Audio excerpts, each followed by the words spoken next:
Hello everyone and welcome to yet another recreational programming session with Mr. Zozin. So I have this game that I implemented some time ago, so this is a WebAssembly version of the game, and it's just a breakout clone, nothing particularly special, except maybe it has pretty cool, effects, particle effects and stuff like that. And it has a very cool tutorial that I'm actually really like, right?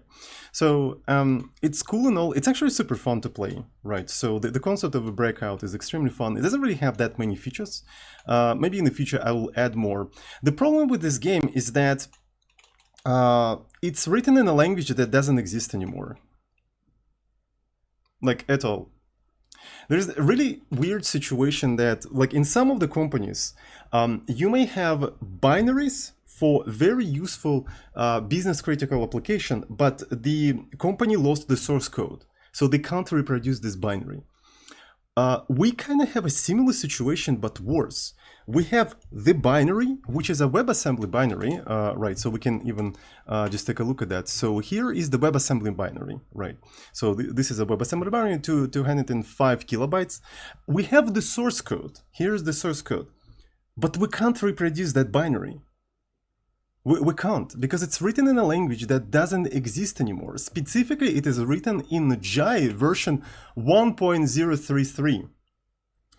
The latest version of this language, which is not out yet, right? So Jai is a programming language made by Jonathan Blow, is being made by Jonathan Blow. It's in active development. It's in closed beta. I am in closed beta. And the current beta version is 2.008. Right, and I went through the links he sends to emails, right? Every time there is a release, he sends out email with a Dropbox links and stuff like that. I went through all of the emails. I found that specific version in my email box, but the file for that specific version was deleted. So he deletes old versions. So you literally can't compile this game anymore. You have the source code, you have binary, a single binary in the entire universe, WebAssembly binary. This game has also native version. It used to have native version. Right, you can't reproduce that WebAssembly binary anymore. Like at all. Like you can't do that. So that's it.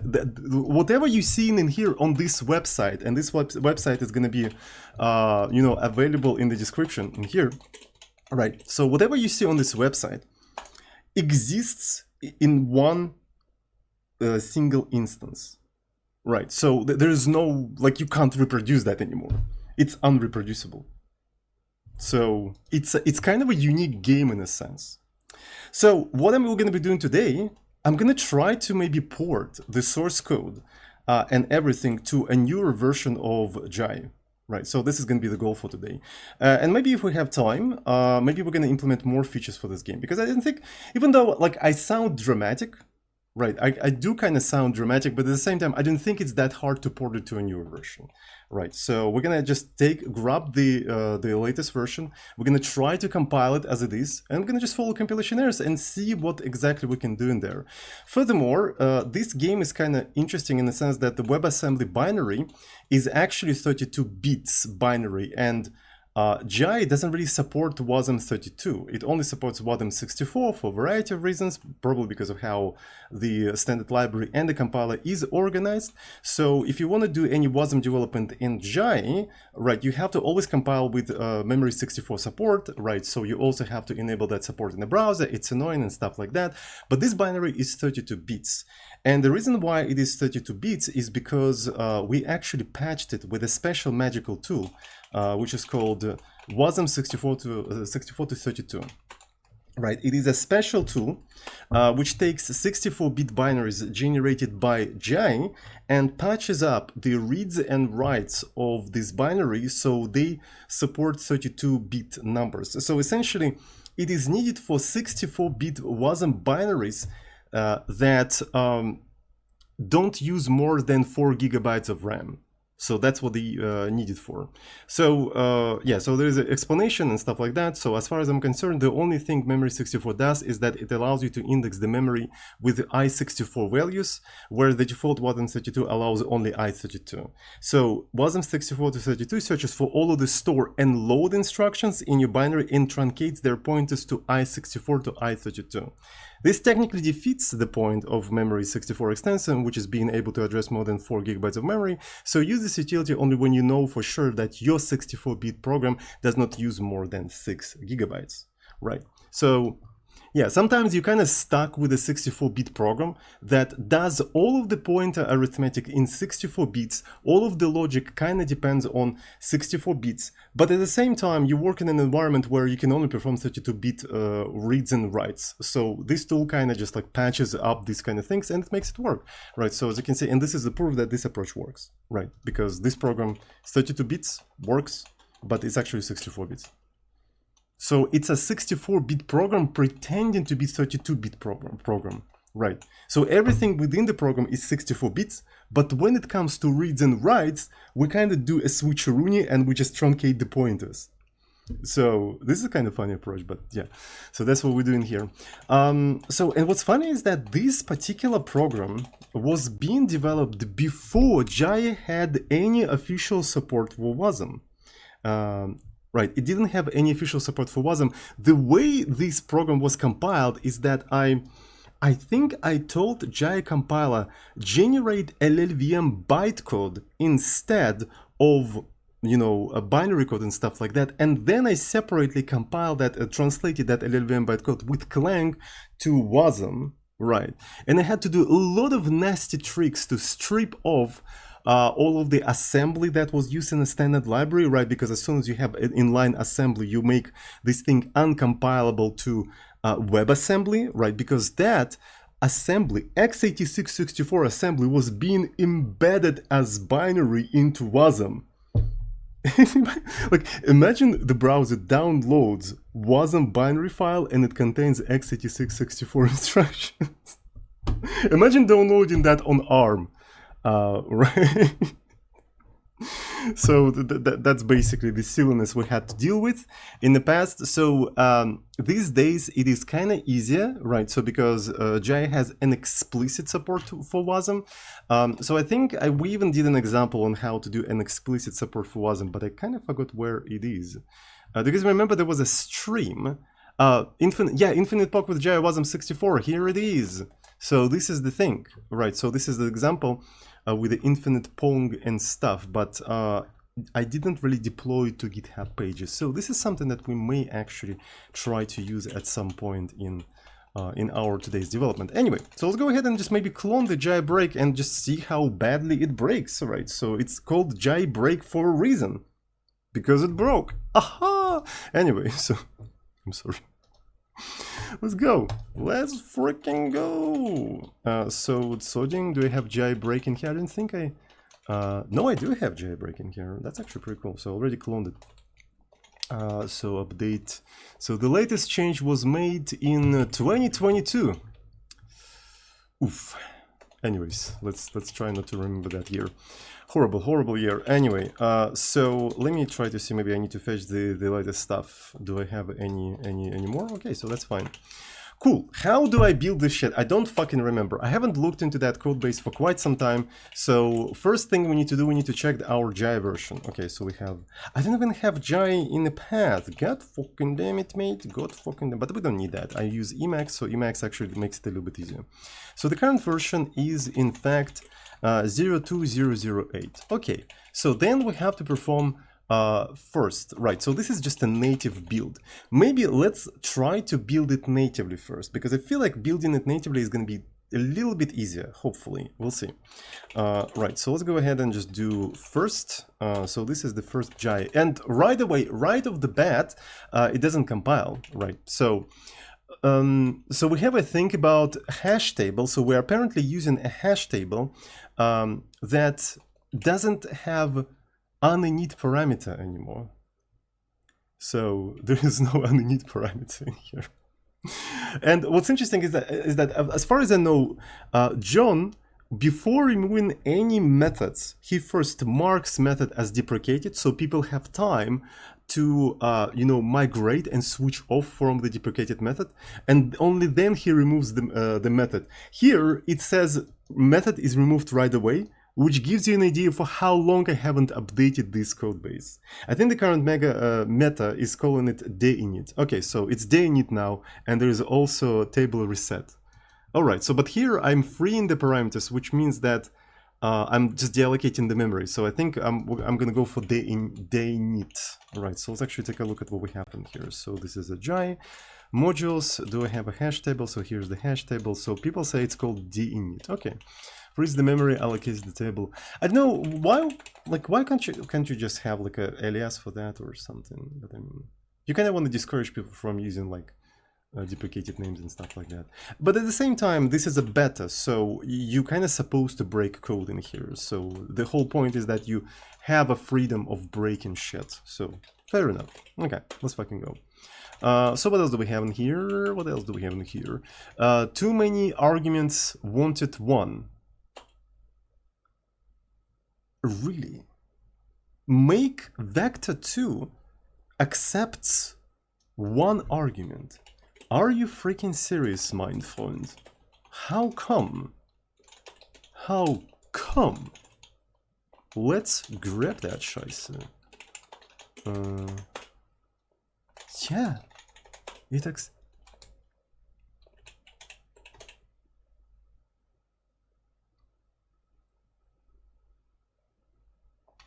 you can just use literals now. Ah, oh, okay. Oh, that's actually based. Right, so this is something that I really hated about the old Jai, is that you had to sort of use this hack of functions and stuff like that to just be able to create structures. But now I can I just, what, is it that based that I can just do something like this and it will, to be fair, okay. So I'm using like a one value for both X and Y. I might as well just do something like that. Right, so I might as well just do something like that. So yeah, okay. So slowly migrating. Okay. Anything else? Anything else? What else do we have in here? Invalid top level directive foreign library.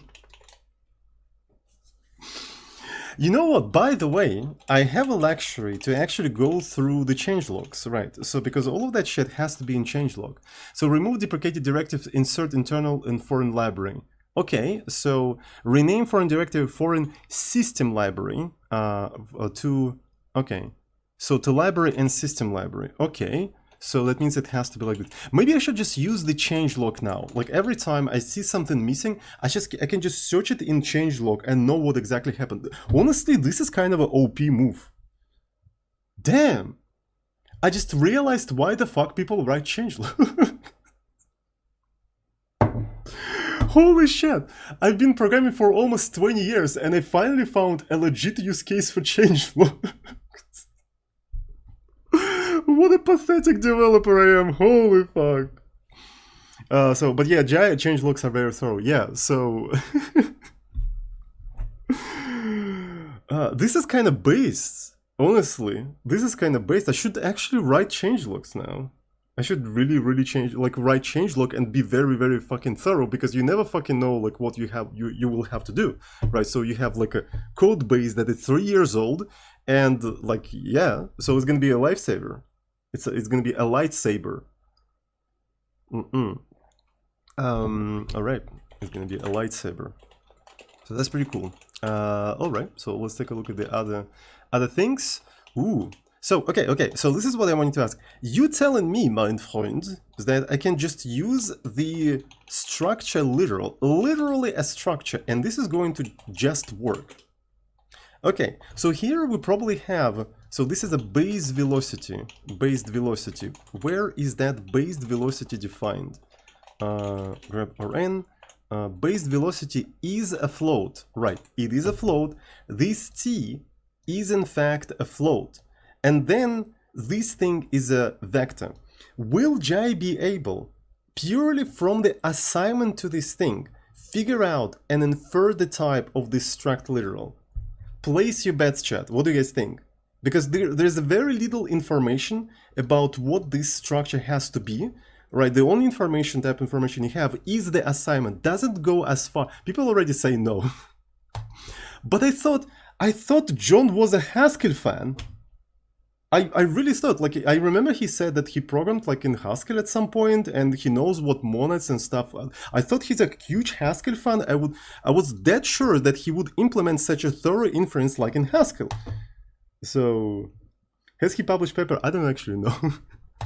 Right, because Haskell can do that. Haskell can infer the types from a very like obscure places. Right, very obscure places. So, and something like Haskell would have been able to infer that, but Jai. So let's actually see. Is John a real Haskell fan? Is John a real Haskell fan? Let's find out.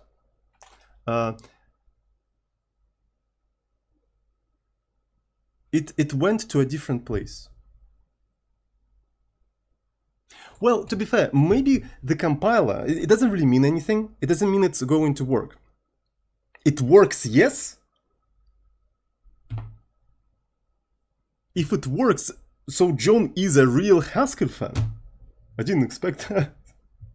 So yeah, so this is what I was talking about. The GI compiler errors aren't linear, so maybe it actually does that in several passes, right? So in the first pass, it checks the existence of the functions, right? On the next pass, it checks the arity, and then maybe it checks the, maybe it does the type inference and stuff like that. Because so far what we're doing in here is just like a very simple, like a syntactical and a little bit of a semantical analysis, right? So just because it switched to a different place, it doesn't really mean anything anymore, right? So it's just like maybe it didn't get to that point of analysis of actually trying to infer the types, right? So it doesn't really mean anything.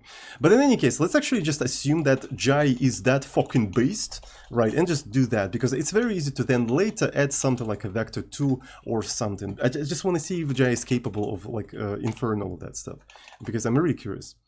Okay, so make vector 2, so this is a rect center. I'm pretty sure here it will be able to infer that, because I saw that in a standard library, right? So this is how you usually do that. Okay, so this is x and y. Where does it take x and y? Excuse me, wait.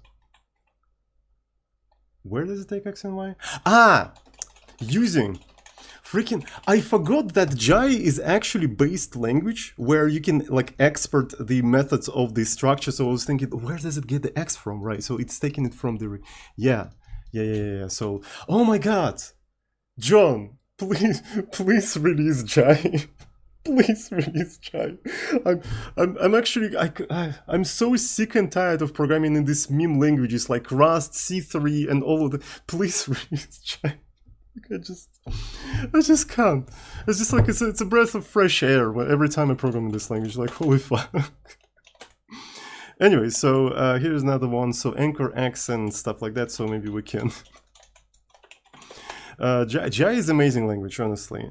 This is what C++ should have been on, I'm telling you. Okay, so this one, I'm gonna use a rectangular selection for this one. Look at that, that's pretty polished. Right, so what's about this one? Ooh, Wasm detected. Ha. Oh, this is a warning. This is a warning. Okay. So it's a warning. Wasm detected. Wasm detected. Removing the whole body of the function debug frame. Oh, this is actually fun. I loved it. I freaking loved it. So this is coming back to the point that no assembly was allowed.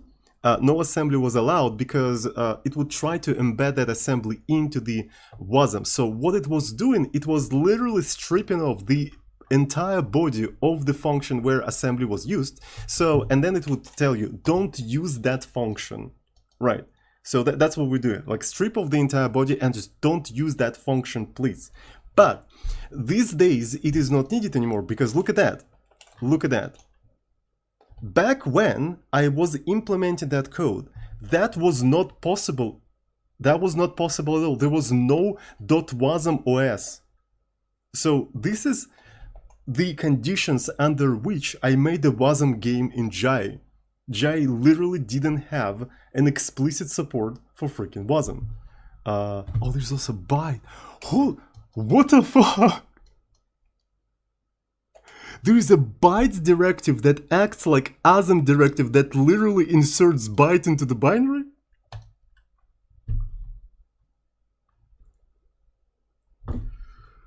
And people still have a discussion about who's gonna win, Jai, Zig, or Odin. It's just like this language is so much like miles ahead of any of these meme languages. It's fucking insane. And we're only scratching the surface of this thing. We're only scratching, this is just a surface level stuff, right? It's so fucking miles ahead of any of these memes on all of the fronts. It's fucking insane. And there is a reason why John doesn't release it right away, because he want to make sure that it's fucking good. Not just a meme, not just to build community, little community with a little cute mascot or anything like that. No! This is a language for real fucking engineers. It has to be fucking good. I'm sorry. Anyways. So there is LLVM traps and stuff like that. It's fucking good. Hasn't detected. So I think I need to now search for the errors, right? So is there any actual... Okay, so here's an actual error that happened in here.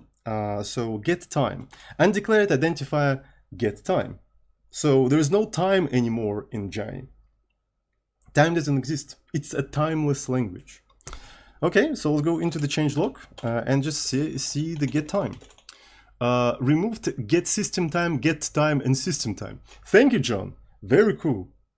But maybe first it got actually renamed to something. Alright, so deprecated get time, as the name has too vague and the OS dependent implementations, we're adding extra complexity that is redundant now that we have Apollo time. This has been replaced by seconds since init. Which has a more explicit name that makes unambiguous what it does, assisting the clear thinking. This function rides on top of Apollo time, thus does not need its own custom implementation per OS. Clear thinking. Clear code? Clean code? Ew. Clear thinking. Clear thinking. Clean code. Clear thinking. Anyway, so since second init, so let's actually try to do that. Particular coding. Man, this particular coding style is gonna haunt me for the rest of my life. For those who doesn't know, okay, so for those who doesn't know what the fuck I'm talking about, I did a session where I looked at a very interesting code base. So Lagrange UXN, right? So this video. So, but the code base was so shit that I decided that I don't want to release it because I was bashing it too much for 5 hours.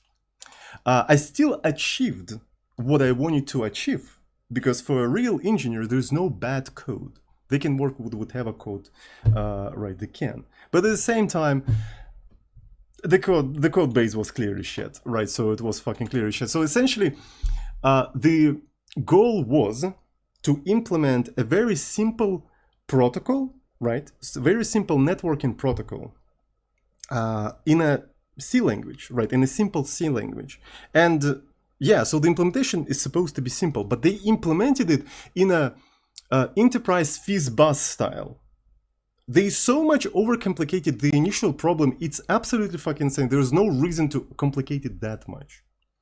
So, and that's why I was mad. Right, so I usually not mad at complexity if the complexity is justified, but the complexity in that project was justified. And in their documents, they called it coding style a particular coding style. They literally called that coding style of this project particular coding style. And this phrase is now going to haunt me for the rest of my life. A fucking particular coding style. And the particular coding style is an enterprise FizzBuzz. Literally that. So imagine this, but written in C. So this is the particular coding style. The freaking particular coding style. So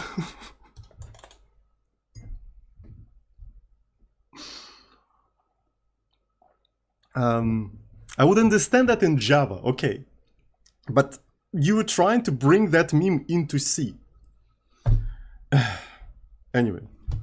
Don't want to call any names, don't want to call any projects, because this project is actually quite important for the niche it is operating. It is quite important for the niche it is operating, and it's probably the best application in that specific niche. So it's just like I can't bash it too much, because it works fine, right? At the end of the day, it works. There is no bad code, there is only working code and not working code. But at the same time, if you're working with a simple protocol for the very much recreational nerdy niche, you better keep it simple, honestly. Like, come on, that's just like, anyways. So we need to promote clear thinking, right? So this is what we're doing. We are promoting clear thinking. Let's go. I suppose it's seconds since init. Does it return float or something like that? I don't really know. So let me actually take a look at the definition of this specific function. So this is going to be Jai modules, and let's actually do grep. And boom, it does return float 64. Look at that. So this is a replacement for seconds since.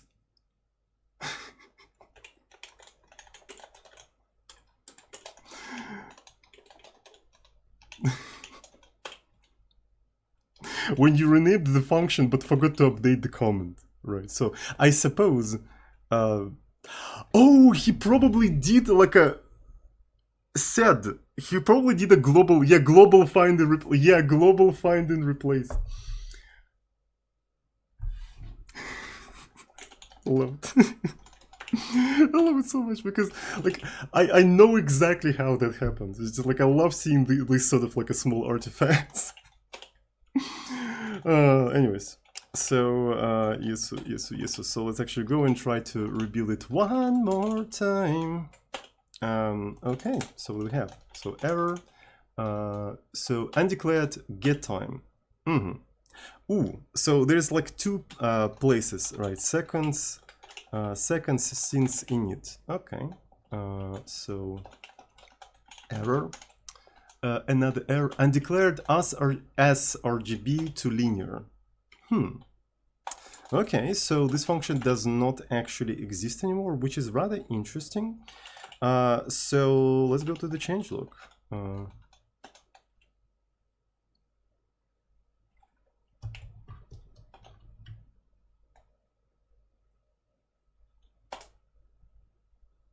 It was not documented. It wasn't documented. And so I suppose maybe it's some sort of like a very obscure thing that John didn't expect anybody would use, but I used it because I was like frantically grabbing the entire modules and stuff like that, and I just found exactly what I need. Right, so, and it's not available anymore, apparently. It is not available anymore. I don't quite remember, what was the sRGB to linear? Maybe there's some mentioning of this function with the modules. Right, so grep. Oh yeah, this is needed for gamma correction. Yeah, it's some sort of a stuff for the gamma correction. sRGB to linear. Okay. So yeah, this is a gamma correction stuff. This is a gamma correction, and it is available in sRGB, believe it or not. So this is now a module. So do you tell me, so sRGB application for HSL and stuff like that. So must. Oh, now it accepts like a one single thing. Right, but does it accept like a 4 vectors? sRGB, yeah, so there is a vector 3 and stuff like that. So in a place where it fails, I need to find, so this is the game and this is where it fails, we probably have to import sRGB. So that's basically what we have to do, I'm sure. Right, so let's fucking go. So error, procedure call did not match any of the possible, ooh, this is very cool. So maybe this is what we have to do.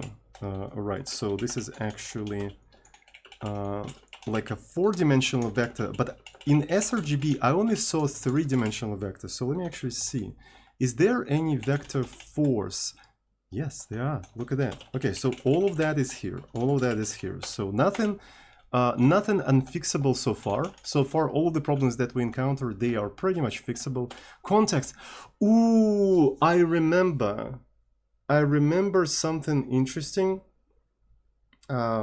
about the context. So the context type does not exist anymore. It's context now, right? So is it still a pointer though? So let's actually take a look at the changelog. So context. So change the context. Yeah. So I think I want to actually search for the context. So only use context if you say context instead. The compiler no longer creates a declaration called context in the global namespace, so any use of this name by all programmers will now cause an undeclared identifier error. Almost all the time you should just be able to say hash context instead. If you can use context base in cases where you're storing information about allocators, loggers, and the passing, blah, blah, blah. So I suppose context by itself is just a very useful name that John didn't want to squat, right? You know, Ray-san style. I'm joking. Raylib is an amazing library, and it has a very specific goal in mind when it was designed, so it's totally fine, but I mean... Right, so he didn't want to squat a very useful name, because a context is a very useful name for game development and stuff like that. Context 10, yeah. So, and that's why it was renamed like that. So I hope just by doing something like this is going to be enough, right? So that's a lot of errors, I'm not gonna lie. Okay, so what do we have in here? Fatal error, broken module found compilation. Okay, so that's pretty funny. Okay, so it tried to actually compile Wasm and stuff. Yeah, that's right. So this is basically what happened. It managed to generate bytecode, so jailbreak Wasm bytecode, and then it tried to pass that bytecode to Clang, and it couldn't do that for whatever reason, right? So it couldn't simply do that. So this is where it tried to do that, and this is basically part of the first part of the build script. So let me see. So build Wasm is called where? It is called somewhere here. Okay, so you know what? I think I'm going to comment out Wasm release, right? So the Wasm release is completely commented out. We're only building the simp version for release and debug, right? So the game goes in two sort of versions, the simp one and the Wasm one. So let's actually see if we can compile only simp. There you go. It's that fucking easy. So now let's take a look. So here is the, all right, that's pretty cool. It actually still, Wasm is the module that we already have. Okay, so let's actually take a look at the Jai debug. It still works. Right? It actually still works. The game still works. So it's a native version and everything, right? So it wasn't that hard to actually port it. Even though the language is actively changing all the time, I think John didn't break language that much, right? So he's really careful in how he deprecates things. He also documents a lot of majority of the things in a changelog. sRGB to linear was not documented, so it was moved to a different module, right? So, but I think that was not properly documented. Probably it's such a obscure and subtle case that he maybe forgot or maybe didn't think about that. So again, you could just grab modules, right? So there was nothing impossible to actually fix so far, which is great. And it's a 3 years old code. 3 years old. Can you take like a 3 years old JavaScript code written in a modern at the time framework and run it after 3 years? Can you do that? I don't know. I'm not a web developer. You web developers can tell me. Can you do something like that? With the minimal changes, because we didn't make that many changes. We can even quantify how many changes we made. So, okay, I commented out Wasm. We haven't finished with Wasm, by the way, but I think Wasm is going to be a little bit easier. So here, a couple of changes that we made. And by the way, it managed actually infer the type of this string literal purely from assignment. Who was saying no in the chat when I asked whether the Jai compiler can do that? Who was doubting the, you know, the love of John for Haskell? Who was saying that? Haskell can do that. Jai can do that. Mods, ban, permanent. So yeah. Honestly, jokes aside, this is actually kind of based. So how deep the analysis goes, Right, so essentially when it's analyzing, it probably says, okay, I expect this entire expression to be vector, right, vector 2. Right, and as we're analyzing and trying to infer this struct, right, so it actually goes up in an analysis and kind of infers that it's part of the expression that is expected to be vector 2 purely because of the assignment. That is base. That's actually kind of difficult to pull off, if you think about that. Because again, so like when you are down in the recursion, when you analyze and stuff like that, right, so and you're looking at this expression, you may not know locally in that place that you are part of the expression that is expected to be vector 2. Right, so that means you kind of need to store that information locally available at that specific point of the recursion.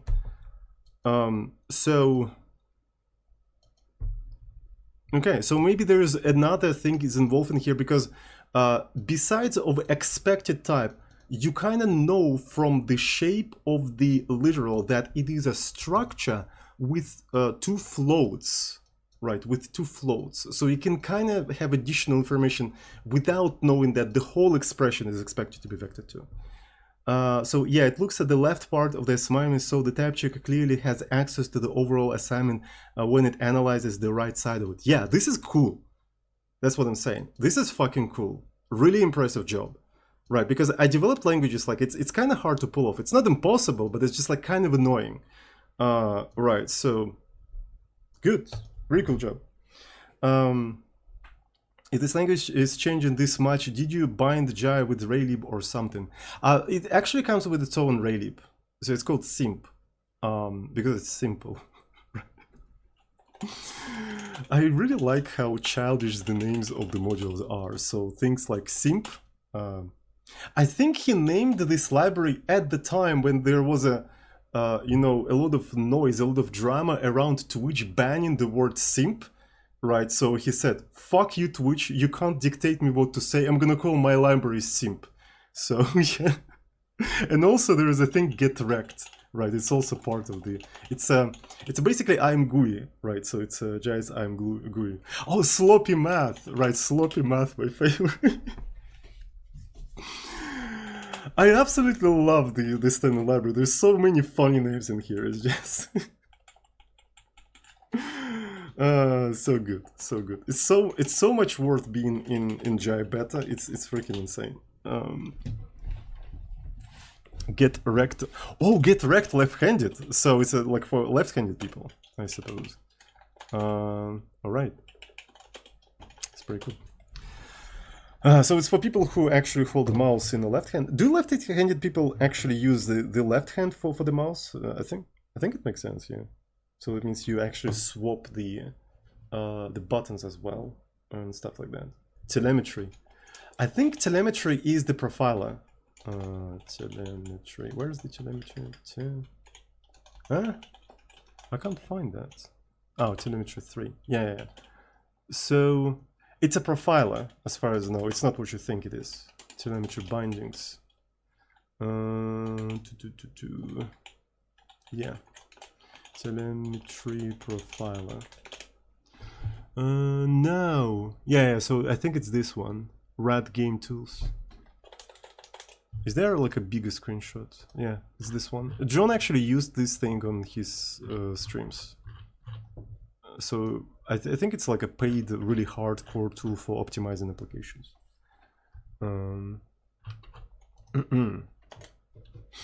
The backdoor module. I don't know. Let's actually find out. Grep backdoor, and let's actually do like a case insensitive thing.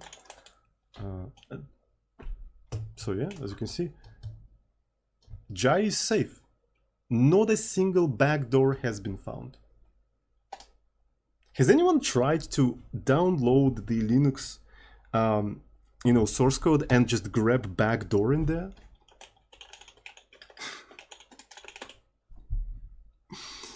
Has anybody checked like Linux for backdoors?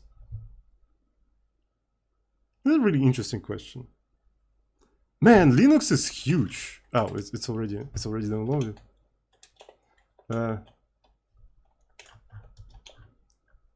This is source code.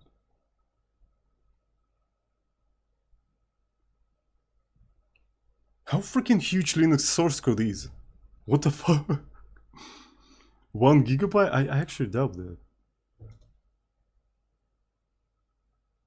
Looks like bloat to me. It doesn't even show when it sent me. It didn't tell me the size, so the browser doesn't know the full size of Linux kernel.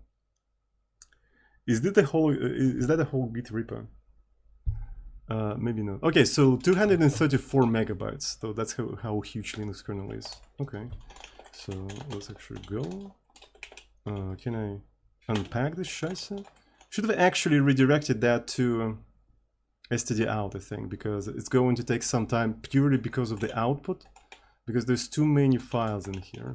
Right, so one of the things you want to do, oh, now it's deleting recursively, is that you probably want to redirect that. So tar fvx and like redirect to def null. Hopefully that will take a little bit less time.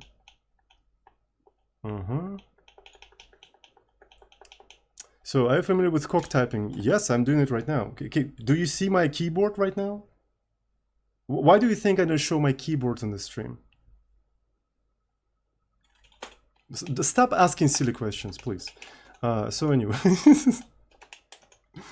Okay, so here's the Linux, and what we can do is a grep ir backdoor.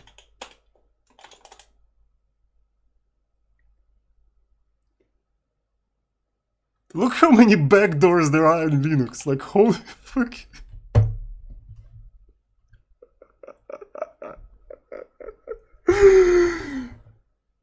How much proof do you need?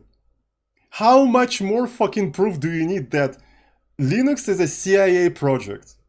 Look how many backdoors they have. Right, so so register backdoor DBIW data. So this is like all of the backdoors, especially in the Realtek drivers and stuff. Look at that shit. That's why I don't use Linux. Right? Fuck that CIA project. So yeah, Jai on the other hand, doesn't have any backdoors. Right? Look. Do you see any Not a single backdoor.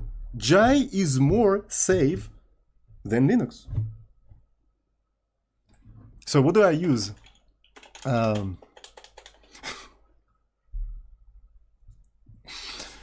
Let's not talk about it. Now, so let's actually continue. So Tsoding jailbreak. Alrighty. So we also have a Jai release. Okay, so it's pretty cool. I really like this tutorial. It's actually super subtle and it looks super simple, but it very quickly and subtly teaches you how to play this game. Yeah, really like that. And the game actually loops onto itself. When you finish all of the bars, it then plays a pretty cool animation, in my opinion, that actually restores the state of the game and lets you continue playing the game. All right, so you know what I'm gonna do? I'm going to update the whole thing. So now, if I do opt jai bin jai linux, so this is the versione, so this is expected version, right? And let's do a committee, and potentially pushy, as usual. All right. So upgrade the native version to Jai. What was the 2.0.0 something to beta? This one. There we go. And I'm going to push that right into the repo. If you have an access to Jai compiler, you should be able to compile the native version already with the native compiler. So I just patch up all of the places and stuff like that. So now we recovered the source code. We recovered the project. At the beginning of the stream, we basically had a source code in a language that doesn't exist anymore, right? But now we saved the day. We saved the situation. We recovered everything. When Jai, I don't know. right? Guys, I'm waiting for Jai to be public as much as you do, even though I'm in Jai beta. Because here's the thing, because of the specifics of my work, I like to share my source code, and I want to make sure that the source code I write is usable by everybody who's watching me. In case of the Jai, it is impossible. If you're not in Jai beta, you can't compile my source code, which renders my source code kind of usable for the majority of my audience. It is annoying, right? That's why I rarely program in this language, and it's just like, it is really, really fucking annoying. Like, I'm sorry, I don't know. Maybe at some point, people say there are some rumors that John is actively working on getting Jai out, so he's really committed to that. So that means maybe in 2025? We don't know.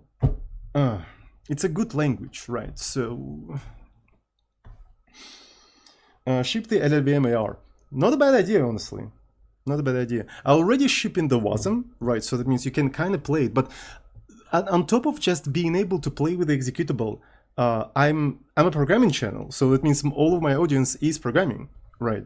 And because of that, I want people to modify the thing, right? So I want people to modify and play with it and stuff like that. So it is what it is, right? So I'm sorry. So maybe you can modify LLVM IR, right? Are you that hardcore?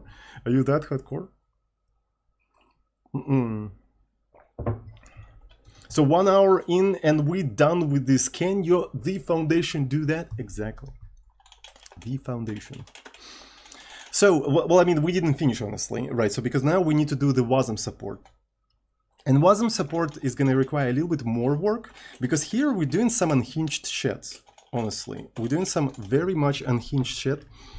So build Wasm platform is only supported on Linux right now, yeah.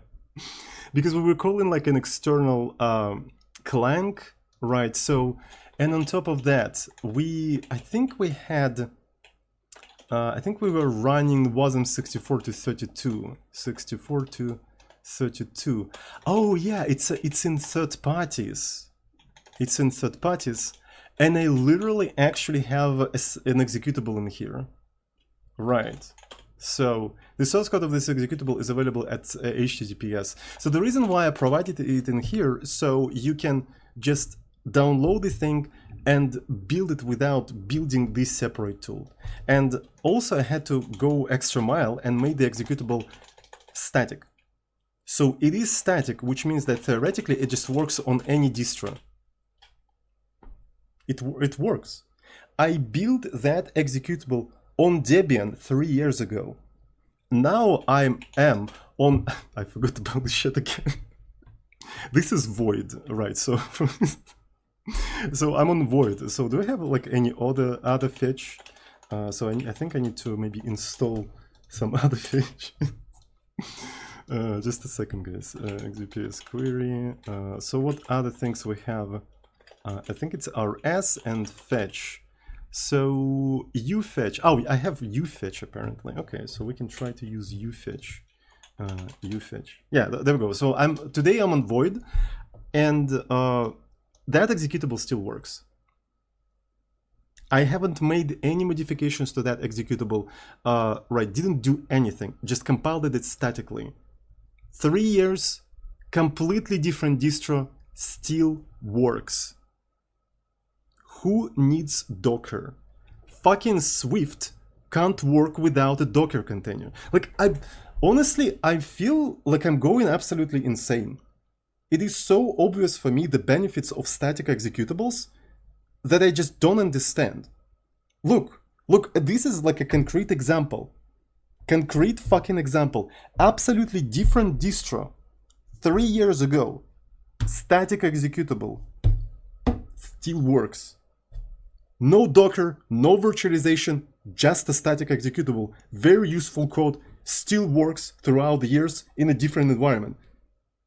Am I insane? Like, why people obsessed with dynamic libraries, virtualizations, virtual machine, Dockers, and what is going on?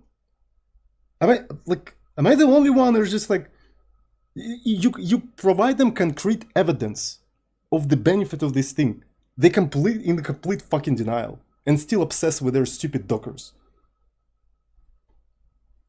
I feel like I'm going insane. So,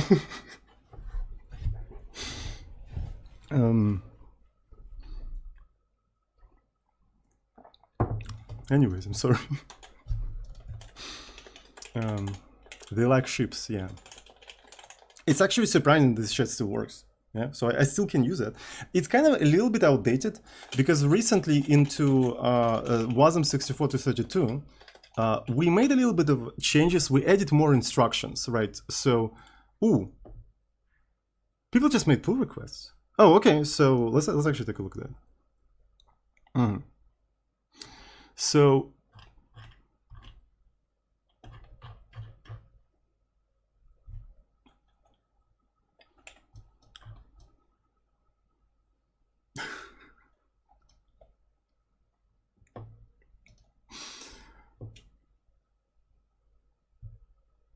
And oh, okay.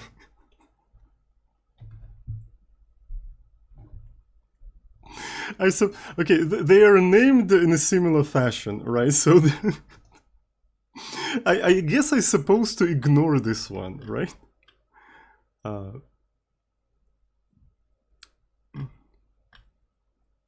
I see. Thank you for letting me know that I have to ignore this pull request. Okay. That is funny. So we haven't updated the base of this utility for quite some time, right? So we haven't updated the base. So I think what we need to do at some point, just like fetch the latest changes and just like put the changes on top of the latest changes in Wabbit. I'll try to do that a little bit later, but yeah. So for now, what I'm gonna do, I'm gonna just download these latest changes and simply test if they work on my machine, right? So I just want to quickly, because I want you to download and build the latest Wasm 64 to 32 anyway, so might as well do that. So this is studying. So do we have Wasm 64 to 32? I think I don't. Okay, so git clone, let's fucking go. Okay, good.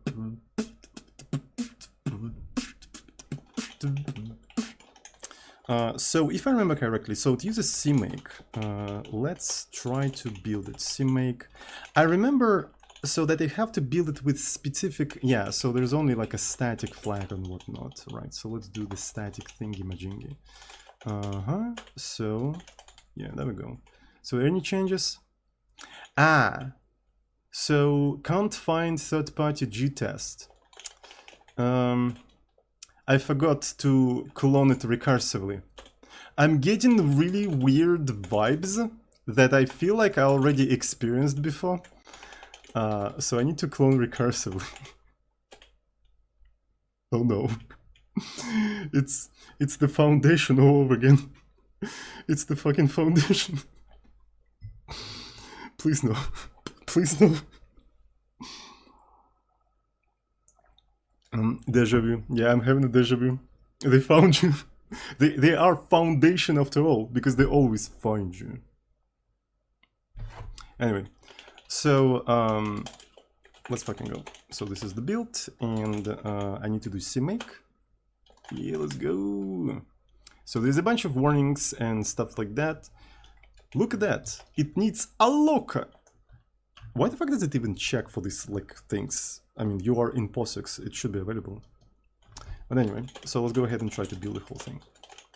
So honestly, I don't think we need to build everything, the entirety of the Wabbit. So we only need to build Wasm 64 to 32. But I mean, I'm on a good machine, so we can just build it super quick. Pretty rare to hear someone pronounce deja vu correctly online. This is how we pronounce it in Russia, though. So in Russian language, you also have the word deja vu, and I just pronounce it in the way we pronounce it in Russian. So do English speakers pronounce deja vu incorrectly? Right, so I don't know. So, I guess it would be better to disable tests, because there's I have no idea what the fuck is going on and why it just doesn't build the thing to 32. Like, what? Okay. Well, I mean, it built successfully Wasm 64 to 32, right? So, this is probably because I set to do static, but there's something wrong with the static when you do with leap tests and stuff like that. English people say déjà vu. Déjà vu. Okay, in Russia we call it déjà vu.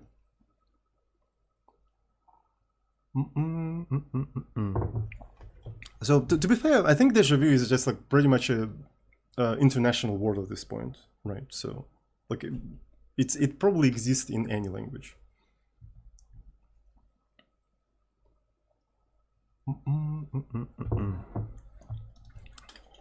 It's like Russians also have their words in every language, like vodka, right? So, or something like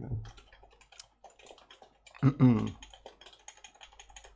Think, like what other nations, like languages, words became kind of like a part of the every language? There is something from Chinese. Think chai is basically Chinese word that exists pretty much in any language, but it depends, right? Some languages call it chai, some of them call it tea, right? But what's interesting is that like English speakers understand the word chai anyway. Mafia, that's a good one. That's a good one. Leçon. Chai tea. Yeah, chai tea just breaks my brain completely. But in Chinese, it's not even chai, it's cha, right? So it's just without you. With a rising tone and stuff like that. Yoga, yeah. Just that one. It's pretty cool. So it's just like one word in one language just becomes basically international word. It's kind of interesting. Kindergarten, yeah, it's a German word, I know that. Oh, tea and chai are from different Chinese regions. Okay, that's actually cool. Tsunami, typhoon also, right? Pasta. Banana is Portuguese. That's actually cool. Surf, yeah. That's so cool. Chai was transported by land and tea was by sea. Yeah. All right, so we have this thing. So what I want to do, I want to actually take the pull request. Right, so I suppose we're going to be closing this one. All right, so let me quickly just say upvote and just close this pull request. Right, and what I'm going to do with this one, I want to actually fetch it. All right, so let's go to Wabbit, Wasm 64 to 32. And I'm not going to do anything except just like test the build. All right, so just see if it builds or not. But we probably need to set up some sort of a CI or whatnot.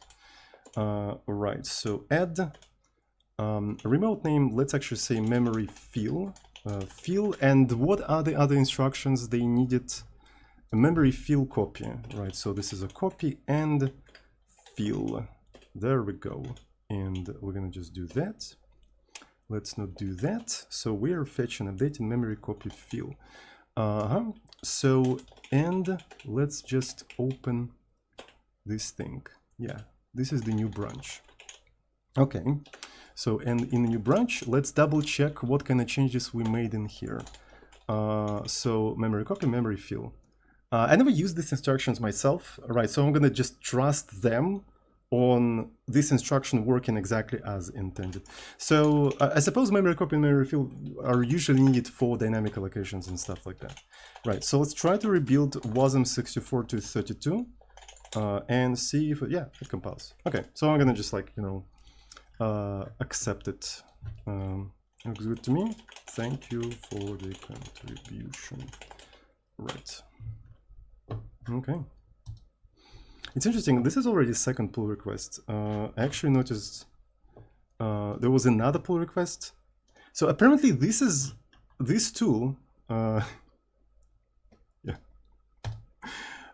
People need this tool, surprisingly. Like I didn't expect that. So I hacked this tool together as sort of like for my, specifically for my game. And I didn't expect that it's going to be useful for anybody because I expected that Jai may be going to have like a 32-bit support, but it still doesn't have 32-bit support. And I think John doesn't really care about it that much, right? So he doesn't need it for his games and everything.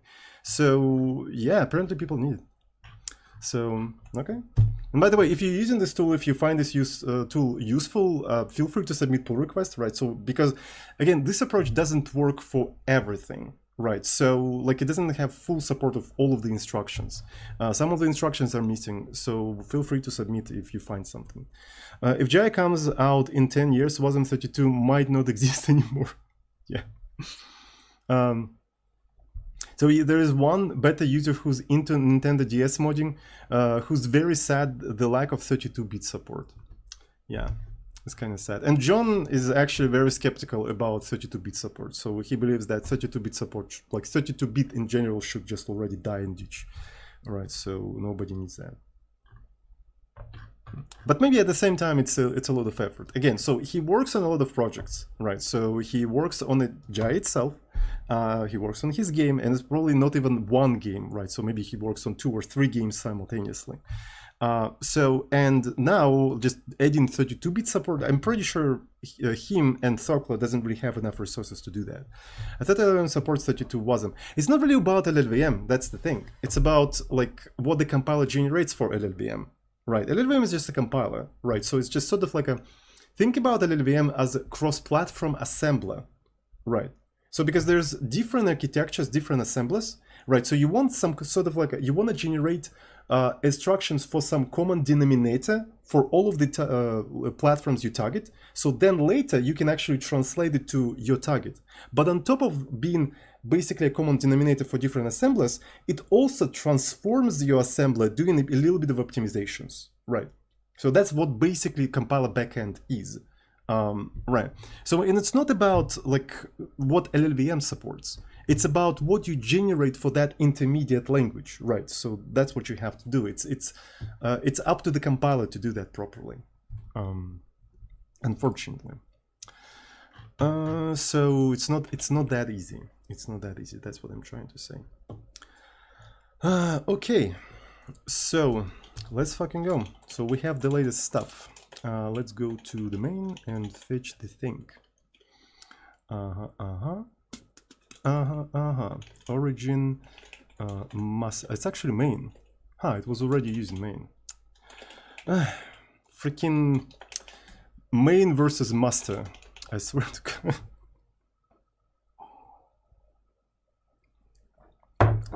It's so bizarre. It's just like people obsess over stupidest things instead of solving problems. Anyways, so let's go to the jailbreak. We need to now add support for actual Wasm, right? So, and I think I need to maybe update the executable as well. I think that makes sense. So let's go to Wasm to Wabbit, right? So here's bin. Wasm 64 to 32, so LDD, not a dynamic executable, so I can just go ahead and copy paste it in here.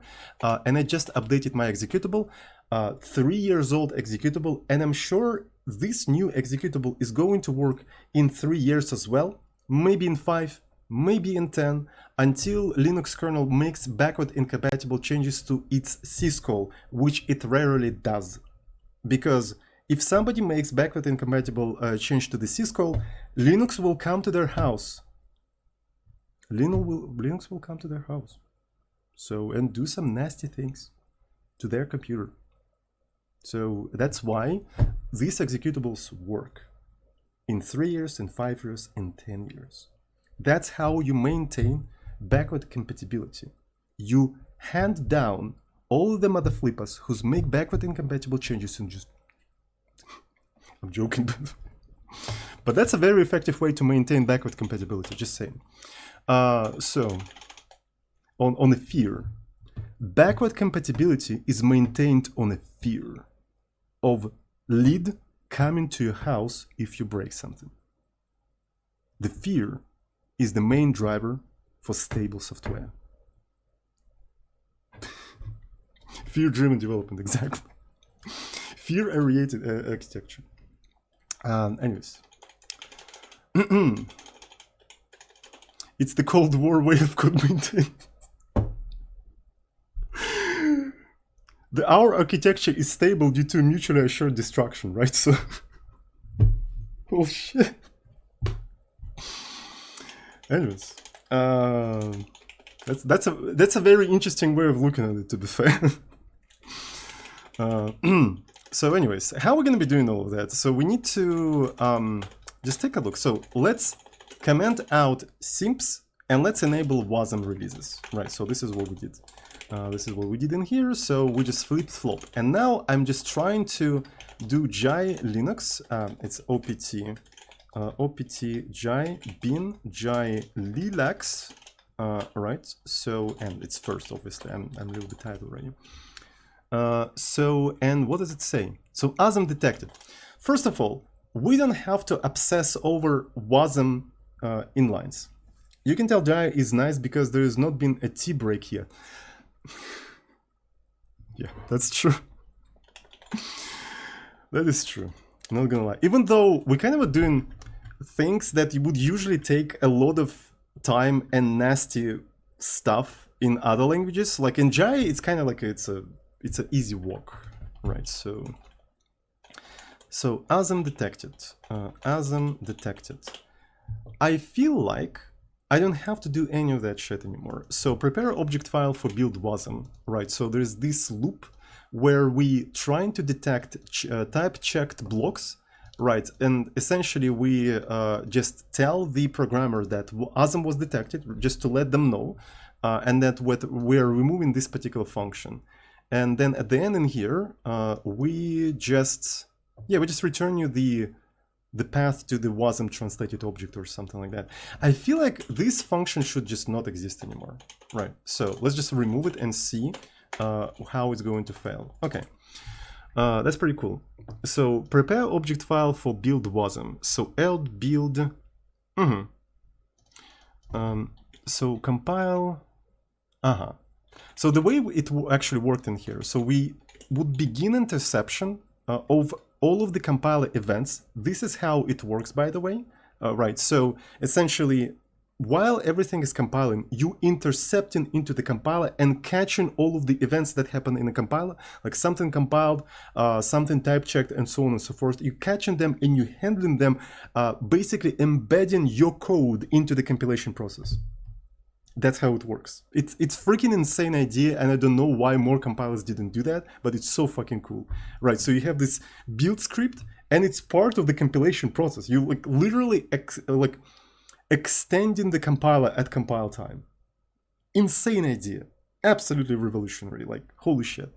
So, and you start the interception and you organize a loop and stuff like that, and you add files, and as you add files, events happen and you do something on those events. So to be fair, we don't need to do that anymore. And so let's actually remove all of this stuff. Right, if we manage to build assembly, yeah, so then we're taking the build wasm and we're just translating it and stuff. None of that is needed anymore, honestly. So build wasm, what does it do? So build wasm would take the LLVM, yeah, so would take not even LLVM, but bytecode of Clang, right? So bytecode of Clang, and just translated it into wasm64, right? It translating into wasm64, and then using wasm64 to 32 to to translate it to main32. So this is what it was doing. Okay, so a lot of these things are not needed anymore, that's for sure. So we don't need that stuff, right? So we don't need to do Clang, and we don't need to do LD, right? None of that is needed. The only thing at some point we'll maybe need to do is translating with wasm64 to 32. So I'm gonna keep that, right? So this is the only two lines probably needed. And in here, oh, it's just a command line runner. Right, so it's a nice command line runner where I have just variadic arguments and redirect. Does jai standard library already have something like that? I don't know, honestly. So there's a run command, and I think, I don't remember what it was doing. So it's a redirect std out to file. And I think it was only needed for what? What was needed for? I never used it for anything. Wait a second. Redirect. Yeah, every time I was calling cmd, I never actually used that. So the only thing I need in here, I feel like, is just logging of what's going on. I don't know. It's kind of like a you know, leftovers from some stuff. So maybe it doesn't matter anymore. All right.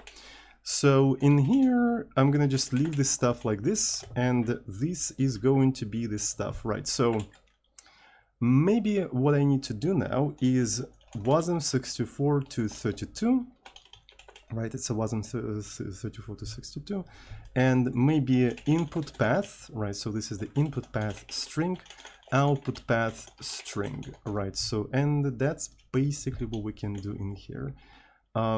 So input path, output path, there we go. So let's try to compile this entire thing. So what does it say? Prepare object file, that is not needed anymore. So, and now instead of this thing, we have to do wasm 64 to 32. Right, so I don't know what to do on that stuff, but yeah, so we can just do it like this. So this should be it, honestly. This should be it. And I was only using Linux because some of the binaries I use are from Linux, which is honestly correct. So wasm 64 to 32 only works on Linux. We can try to compile wasm 64 to 32 for Windows and just put it in here. I think that's a good idea.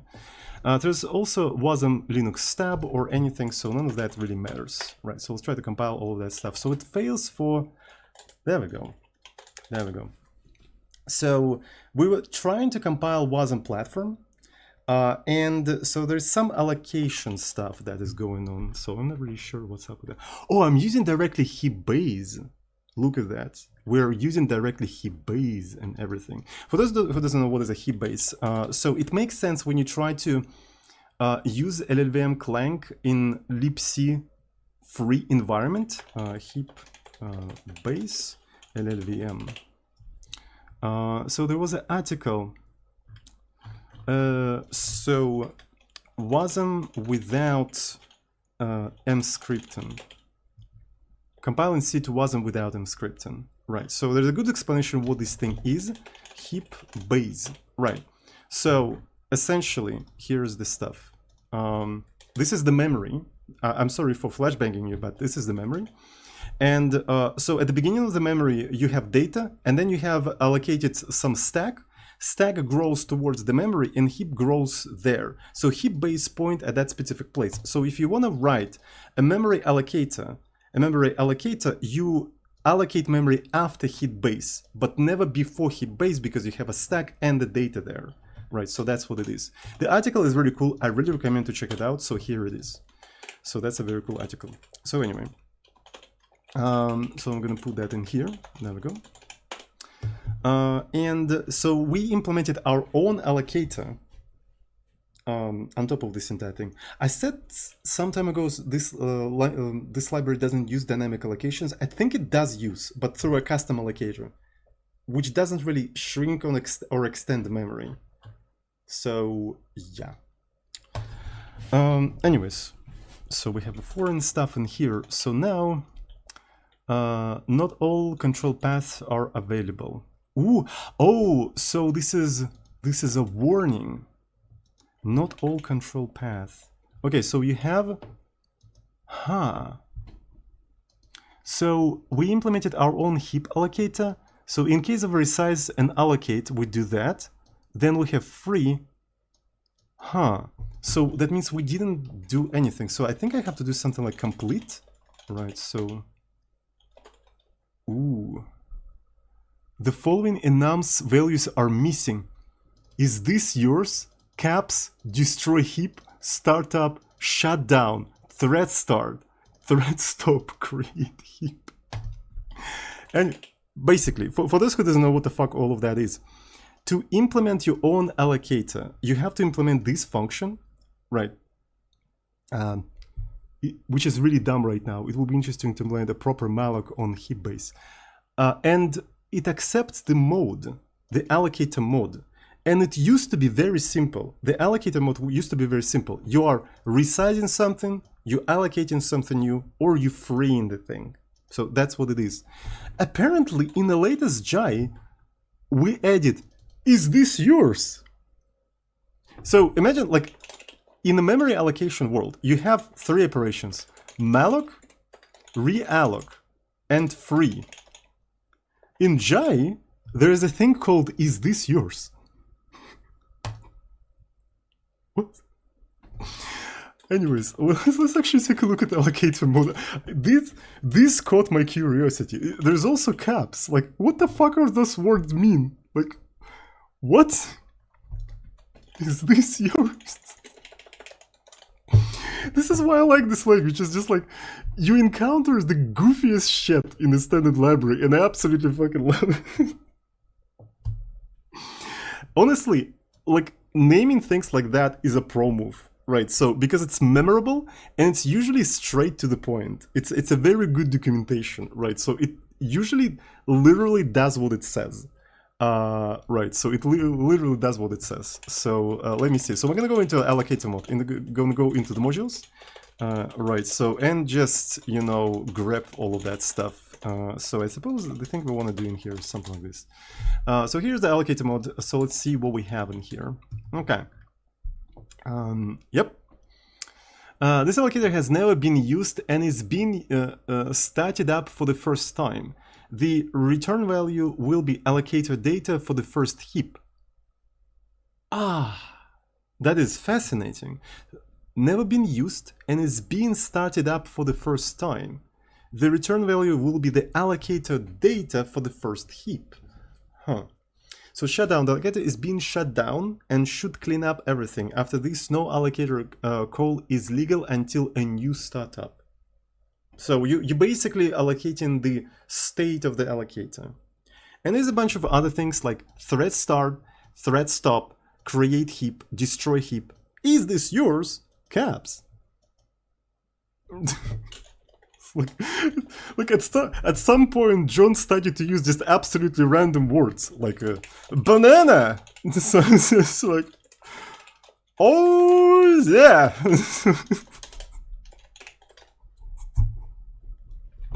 Why is this so fucking funny? I love it. Like I'm joking, obviously. I'm actually joking, but it just like when you don't know what the fuck all of that means, it's just it looks like that.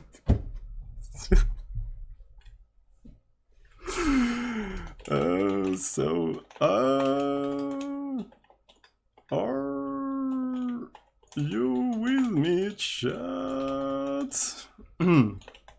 Sodium was here. Sodium was here. Absolutely love it. Love it. So, okay. That's pretty cool. Don't say that there is a volatile marker. Oh, shit. If you change this, the bytecode has to change. Ooh. Oh yeah, so that means there's a little bit of a state of the compiler that is also reflected in the standard library, right? So, okay, so what's the implication of all of these silly things? That means we have to implement them somehow, but I'm not really sure. So I suppose the startup allows you to allocate the allocated data, which we don't use, which we actually don't use.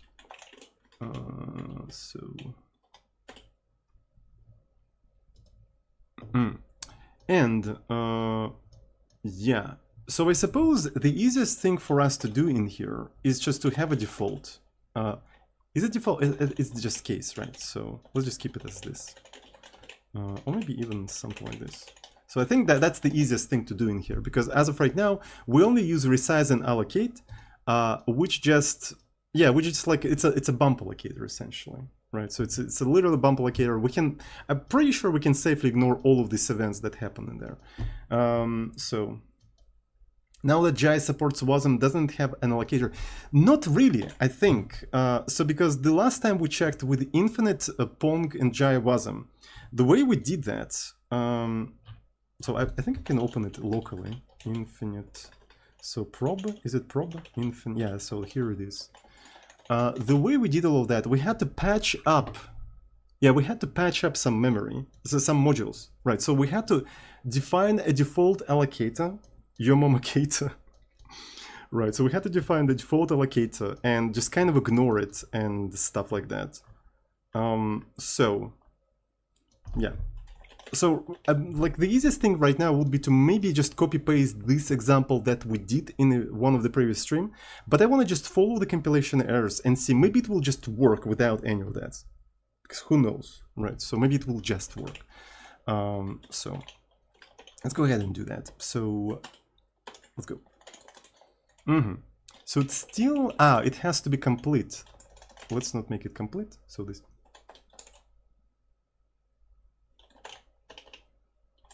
Did it create?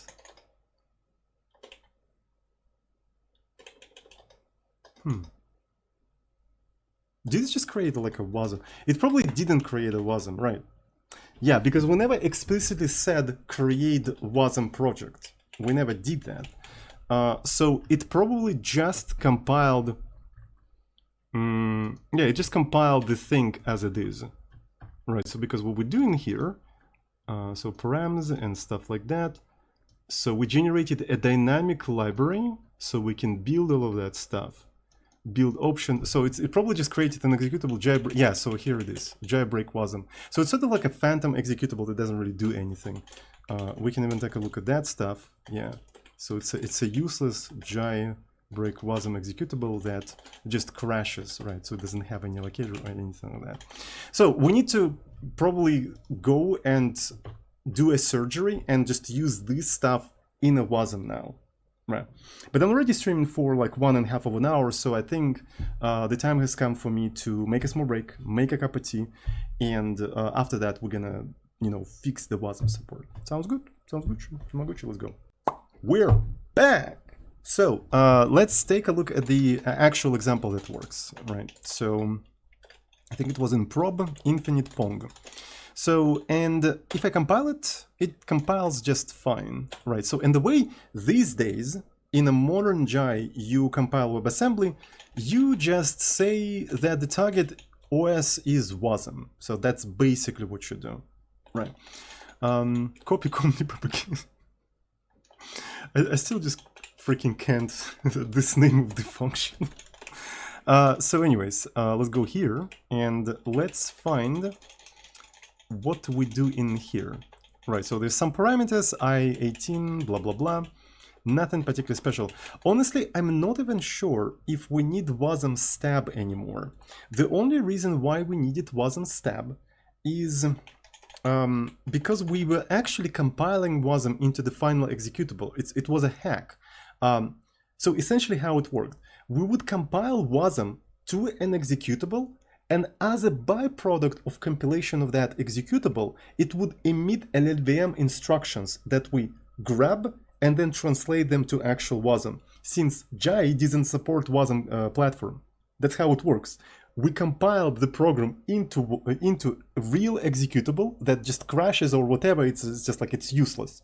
But the byproduct of that is what we were looking for. It's such a weird hack. And because to make this thing compilable, I needed to stab some of the things in the standard library, and I stabbed them in C, I believe. So we can even take a look at this function. So wasm, yeah, there we go. So essentially what I stabbed, I think, I stabbed the external functions, because otherwise that fake executable to trigger the side effect of generating a LLVM instruction wouldn't simply compile because it wouldn't find them. So it would create a library with just like a fake empty ones. Right. So that's how it worked. So, but I feel like now we don't even have to do that anymore. Right. So because in here, WASM platform, here they all are. Right. So I just say that they're foreign. They're foreign functions. And I don't even have to go beyond that. So I can just say that this is what I expect from JavaScript environment without any fake stuff. So infinite, how did we do that in an infinite one? So foreign, okay. So I would just say that it's foreign without need to provide any of the libraries. So that's how I can do that. So this is actually kind of cool. So WASM platform, right. So I probably have to go now through all of these things. So how many of these things I have? So here they are, here they are. Maybe I can just go ahead and remove this library, right? So this is the library I was looking for. This library is not needed anymore. That's pretty cool. So now if I try to compile the whole thing, so it will obviously fail. And what I have to do now, I just have to replace this thing with the name of this stuff. I wonder if I can record a macro for this kind of stuff. So let me see. I'm gonna start recording the macro, then I just remove this thing, put the stuff in here, go here, then go here, insert, and stop recording. So now, if I try to compile this entire thing, it now fails in here, which means I can go here. Ah, shit. Yeah, it worked. So I recorded a macro that, starting from foreign, actually takes the name from here and puts it in a string literal. Isn't that progress? I think that's pretty progress. So stay in here, boom. Can your Vim do that? It actually can, I know. I did that in Vim in the past, right? So honestly, like any self-respecting compiler, should be able to record macros. This is just my personal opinion, right? If you're not compiler, but text editor. If your text editor can't do that, it's useless for programming. Straight up. Like, I'm sorry. Like, if you can't record macros, your text editor is not a programmer's text editor. So, sorry for telling that, but it is what it is. So now, if I just do that, right, another one. Maybe I should have recorded it somewhere here, honestly, because the compiler, the compilation mode points at here, so it kind of makes sense for me to... Ooh, yeah, I'm gonna just do that, replace it with that, then I'm gonna go backward. Okay. So let's just go back. I think I need a new macro in here. Starting the macro, replacing this thing with that, then going backwards and searching for this thing. Right, so then finding this thing, going forward, searching for this thing, and inserting it here. So that way, the macro spans across 2 lines. So it can span across 2 lines. All right, that's pretty cool. And now I can try to do that one more time, and it worked. All right, so that seems to be working. That's pretty cool. So, yep. So it was trying to, yeah, it cannot find any of these names anymore, but it compiled. It didn't link, but it compiled. That's already progress, honestly. This is insane progress so far. Right, so let's freaking go. Jai mangling, by the way. Right. Instead of mangling the names, it actually adds this suffix, which I believe is kind of random every time. Is it? Yeah, it is random every time. Right. It's kind of bizarre. But all of these things are external functions anyway, so it doesn't really matter. Well, internal, I mean. Yeah, they are kind of internal functions. So because of, well, I mean, they're external, if you think about that. But anyway. Yeah, they are internal. They are in fact internal. It's just they call into to external wrapper that doesn't have this suffix. So mangle these nuts. Okay. Like me, every time I try to read the chats. Maybe not be random directly, but more due to Jai compiling each function asynchronously. Yeah, probably. But you need to have these suffixes because, yeah, for the same reason you need mangling in C++, right? So because you need to have function overloading, there's also generic stuff and everything, right? So we don't need this stuff anymore. So that means I can just straight up remove all of these things. So src and yeah. And now let's go here. Yep. So now what we can do, we can go to the first and start copy pasting some of the options in here.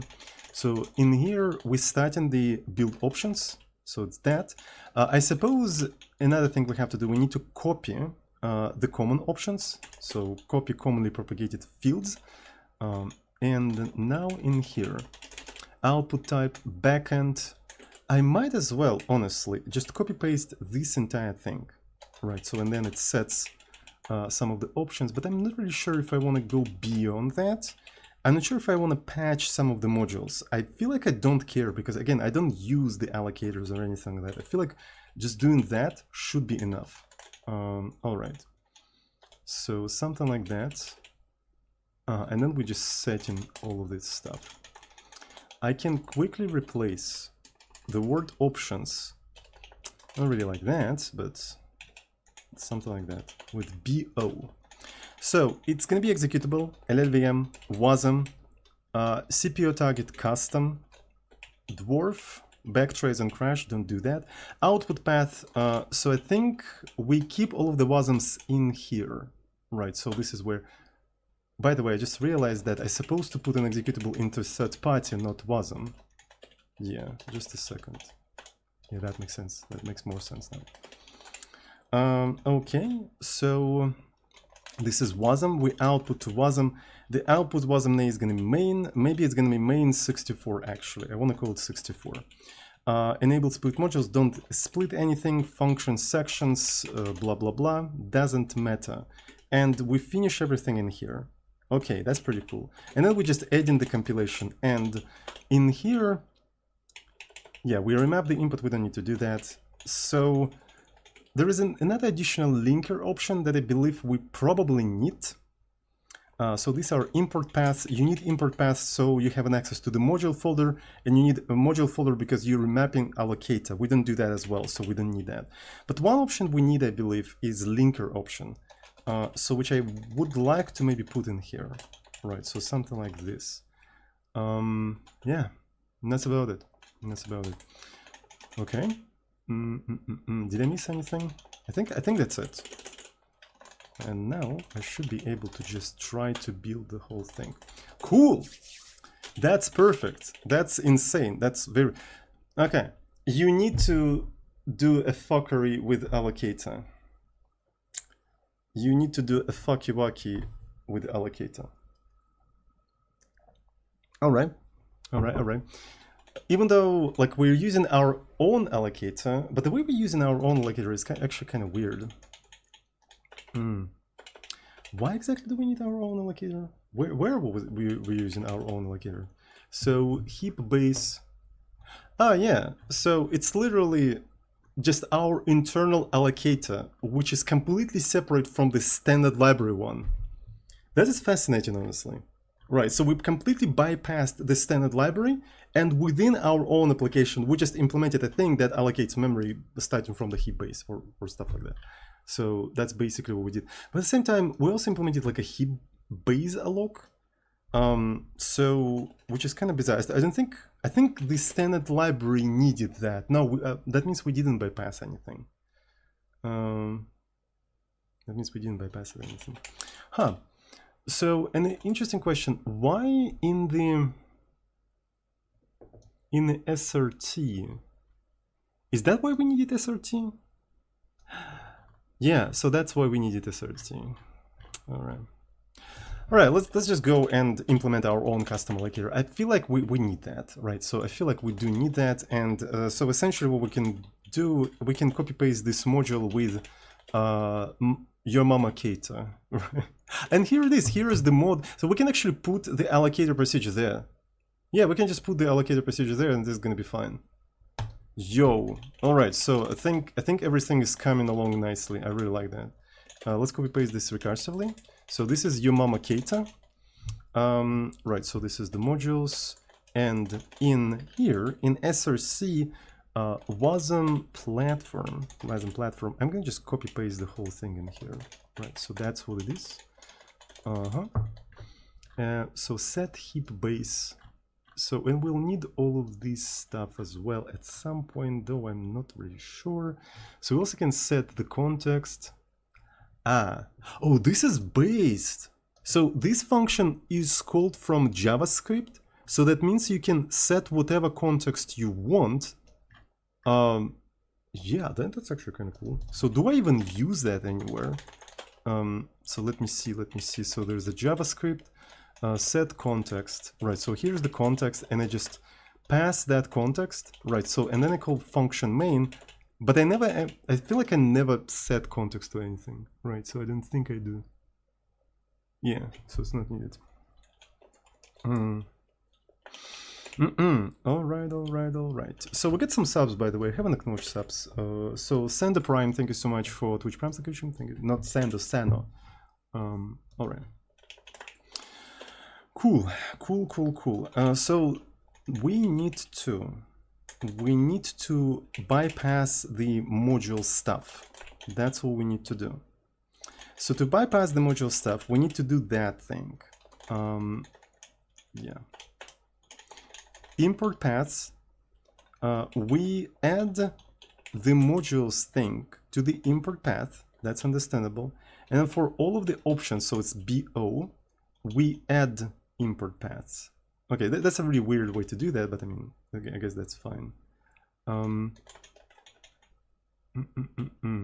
So for that, we just append. So we take all of that. I feel like can I just directly append these things to there? But anyway. Okay, so then we set the build options, then we remap default allocator to mamacator. Right, so after we set the build options, and then we're starting adding the source code for the compilation. Right, so that's what we do. Wasm platform. Coding Butter, thank you so much for giving out 25 community gifted subs. Well, I mean, maybe you already know that, maybe I already said that. Don't waste your money too much because you don't get any money from the subs. So none of that goes to me, right? So because of the sanction and stuff like that. So all that goes to Jeffrey Bezos. But I mean, gifting sub is actually kind of good because it gives other people access to the Discord, because I still use subs as a means of moderation. So thank you anyway. And everyone who got the sub, thank Coding Butter. So yeah, it's sort of like a moderation mechanism for me. Don't get any money, but it's useful for moderation.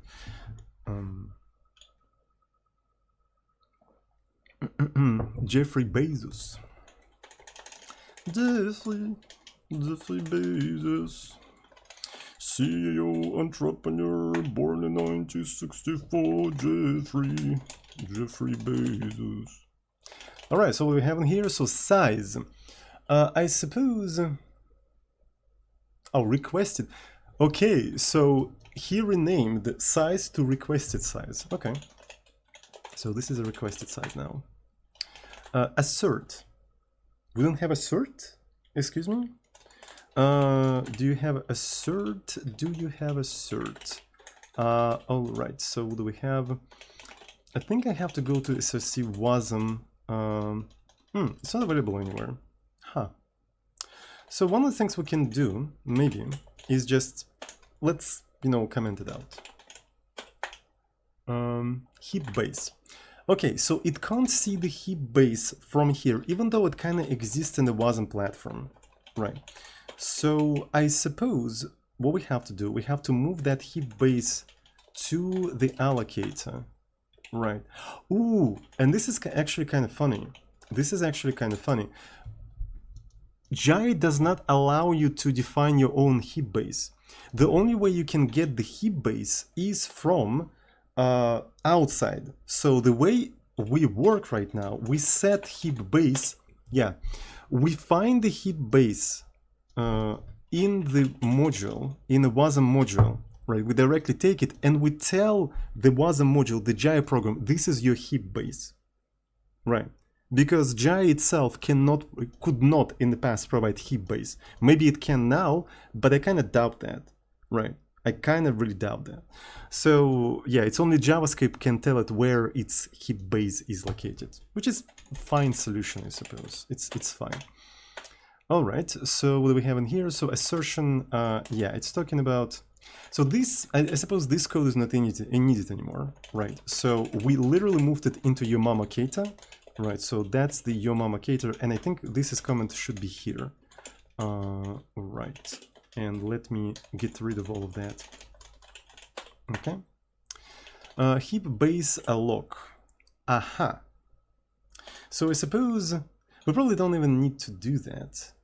Oh, we were setting, honestly, probably now, since we don't have malloc or anything like that. How are we going to be doing all that? That's really interesting.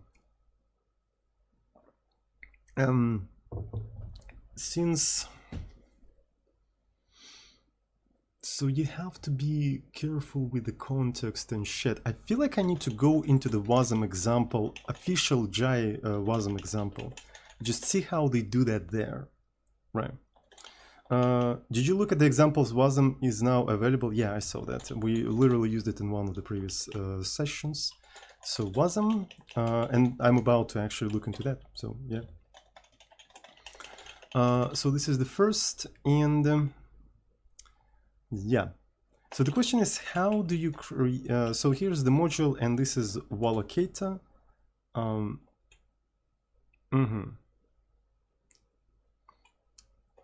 Do we even need context in this regard? Like, is the context even useful for anything? Context. Where is the JavaScript? Context. Maybe context is not a thing anymore. Yeah. Maybe context is not a thing anymore. So let's not do that then, right? So let's not set the context for our example.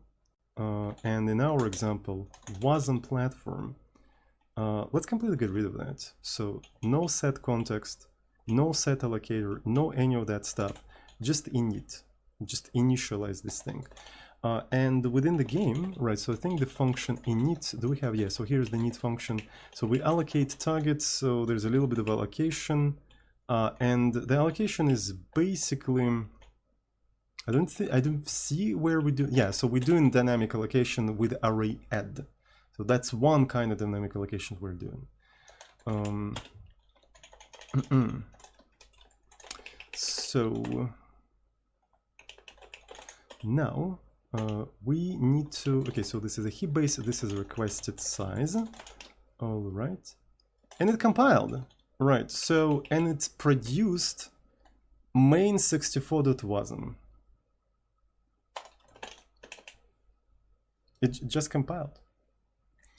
So LLM blows the Wasm by a lot. I figured it out when trying to learn Wasm. I also figured out if you do Wasm to what, then what to Wasm, you can get rid of all the LLVM bloat.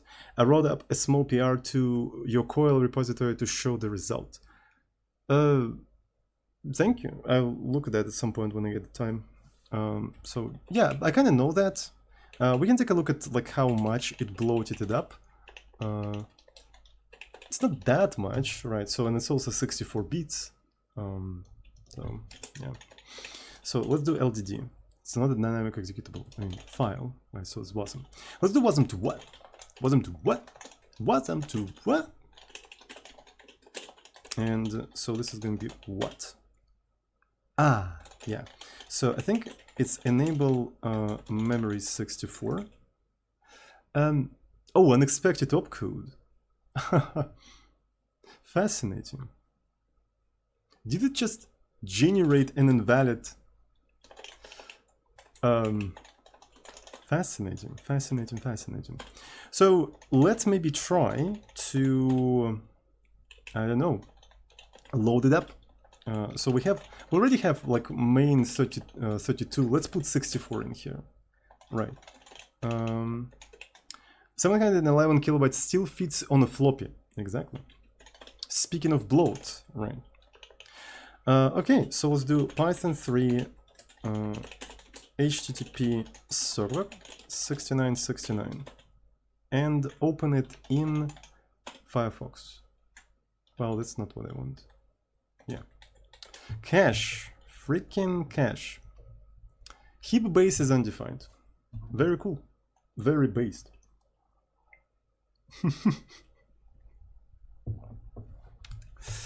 So, yep, that means it was not generated or exported or anything like that. So we need to find a flag that would actually do that.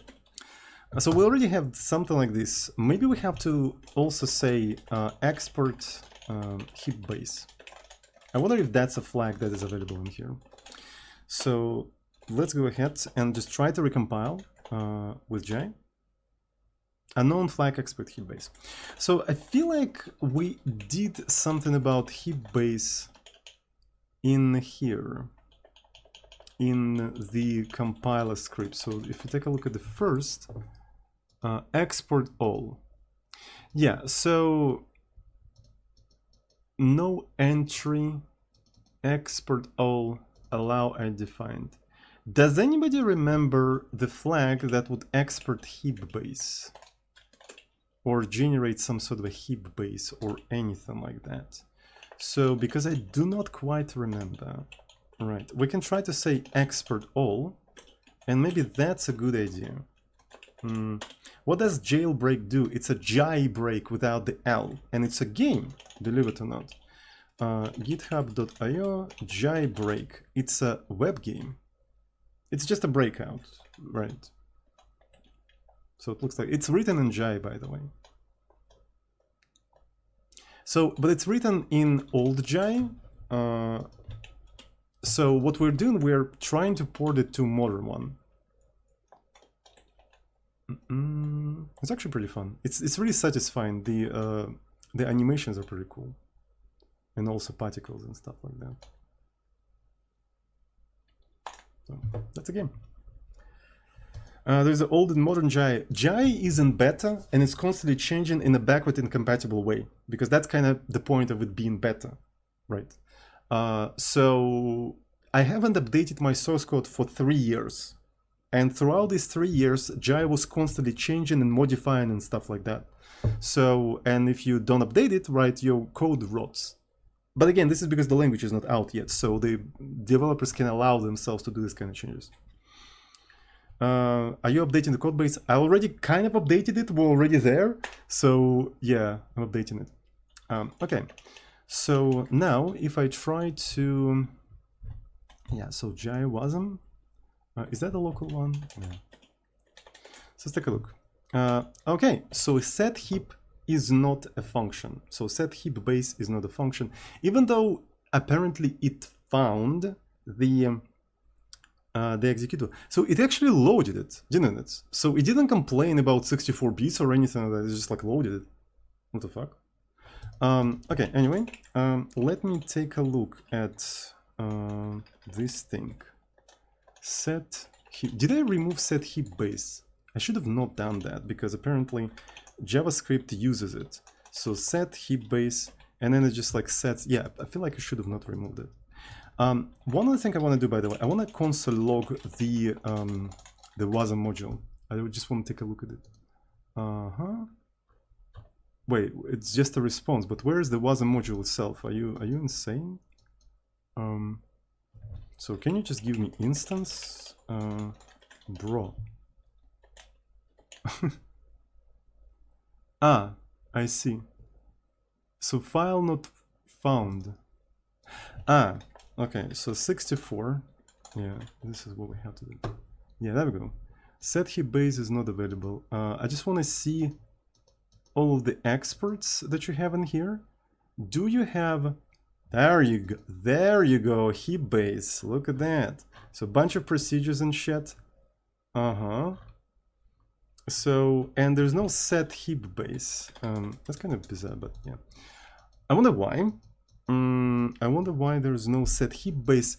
Probably because we don't have to do this weird chat. Holy fuck. Remember the weird as suffixes Jai was generating? Well, I mean, they're not weird as, but they're needed. Before Jai supported Wasm, Jai didn't give a shit whether you can use these prefixes or not. So what I had to do in JavaScript, I literally had to search these functions by regular expressions that ignore these suffixes. This is what I had to do.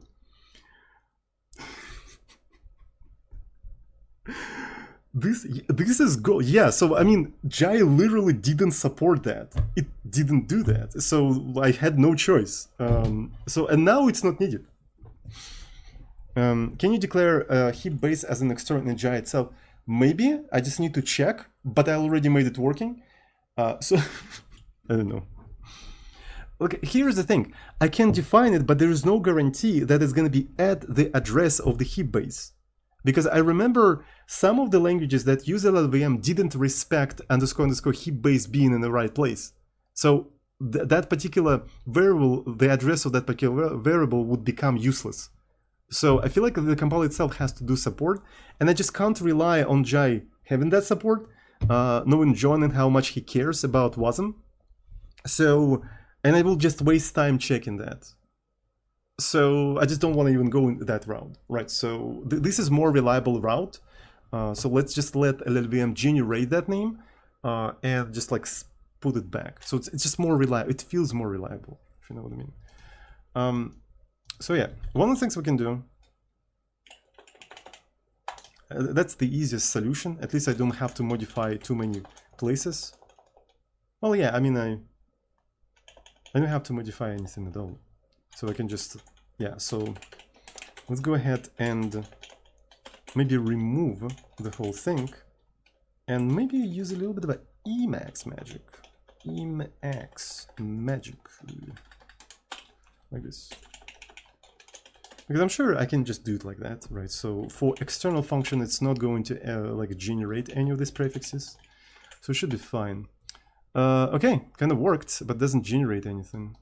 Surprised me. So set. Oh, okay. It still didn't do anything. Set heap base is not a function. Is that because I removed it? I think this is because I removed it. Set, or maybe. So it should be available in the allocators. Yeah. Why is it not available? You have to probably mark it in a certain way. So if I take a look at the Wasm platform, I probably have to mark it as foreign. As foreign, set heap base. This is probably what I have to do. Yep. We'll remove that. Huh. Are you sure? Are you sure, my friend? It still doesn't work. Huh. Let's open it in Chromium.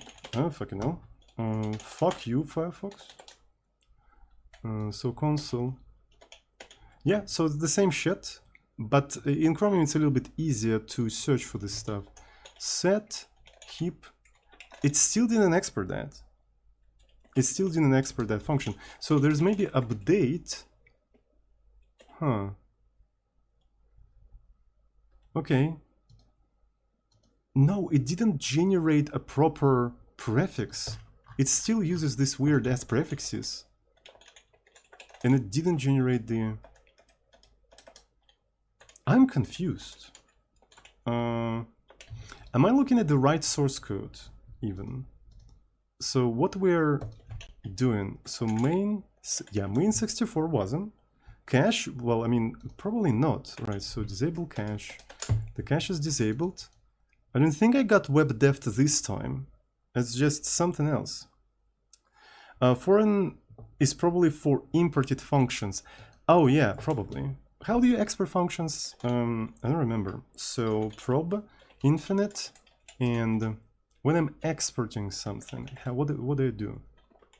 How do I export it? I just do main, right? And then in the JavaScript runtime, how do I call main? I just call main.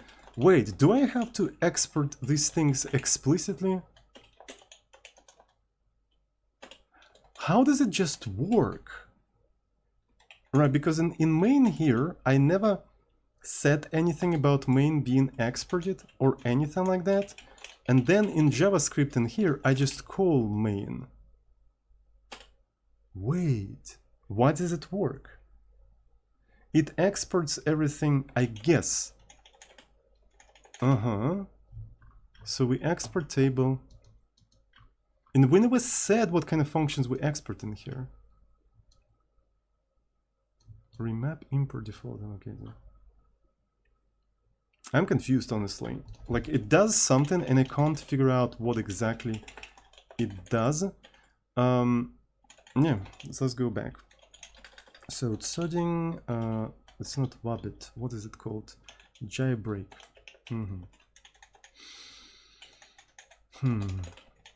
So we also don't need that. I might as well just remove that.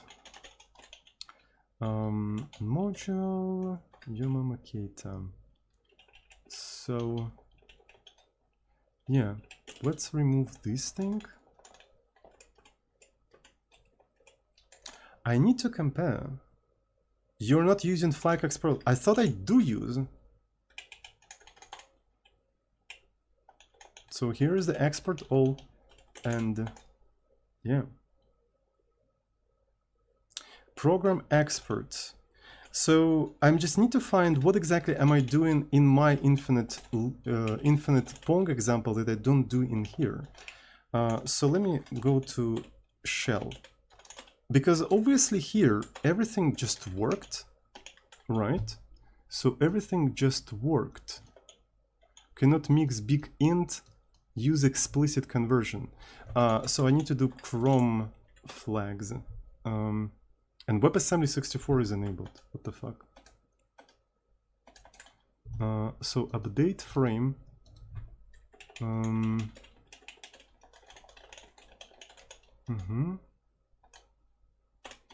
Function table. Get. So here we were just. Oh, okay. In my example, we were just setting function externally. So that's why we never need to know. Okay, we can kind of do this similar trick in here as well, right? So because here in this example, what we essentially did, we in the main would set update frame through this thing, right? So we would just tell the JavaScript runtime. So here's call these functions, and because of that, we never had to deal with this, suffixes and stuff like that. So with suffixes and stuff like that. But then main was exported. So I suppose main is one of the functions that is always exported, and you don't have to think about it too much. So I can take a look at the input and exports, and if I, oh, why did you close that? Main, okay, main doesn't have any suffixes, so it's sort of an exception. Okay, now I am confused myself, right? Because I was kind of confused, like how my previous example worked if it still generates the suffixes. This is because I never really called to them directly, right? So I would just tell JavaScript the name of my function or the pointer to my function through JI, which is a good way to do that, by the way. So this is something that I should do in JIBreak as well, right? So, but it requires changing and some stuff. So the real question is, why the fuck it didn't generate set heap base, right? Why didn't generate that? So now let's try to find out.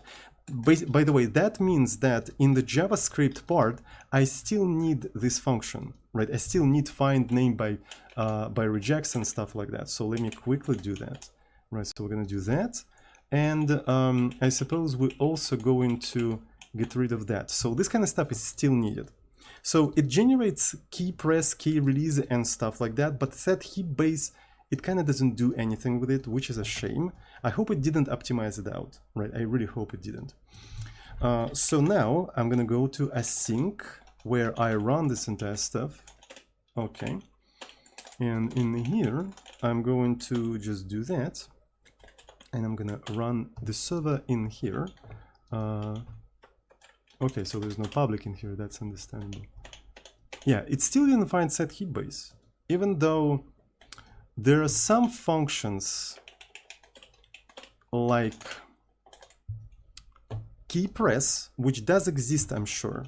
Key press, here they are, key press. So it does in fact exist. Key release and everything, but set heap base does not exist.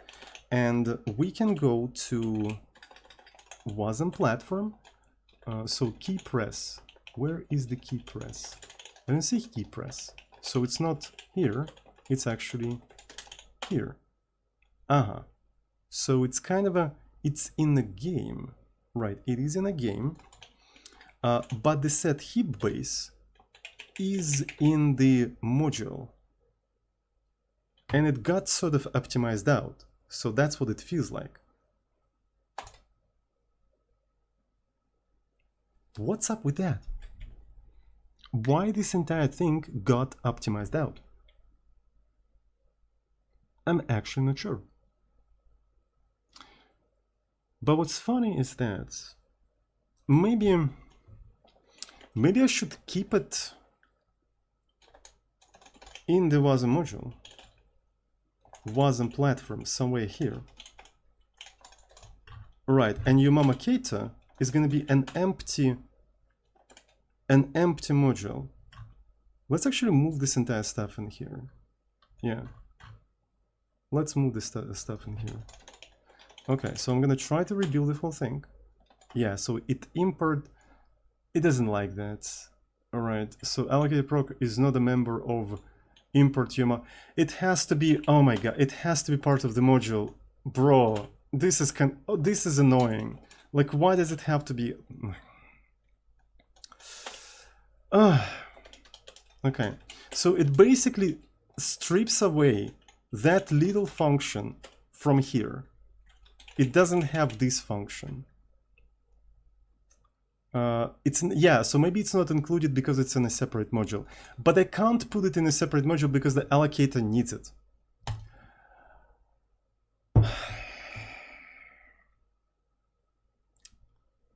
Anyways, why can't it be available? So is there a way to disable? Who said that it's due to optimizations? You're making too many assumptions, my friend. Okay. All right, so what do we have in here? So, yeah, that's absolutely bizarre.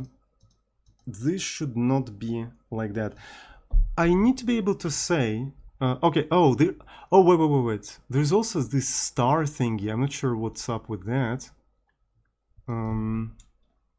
So set heap base.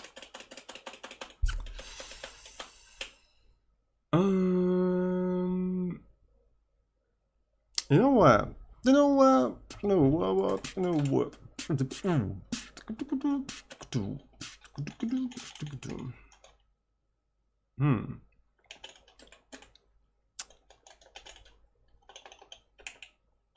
What if I return heap base?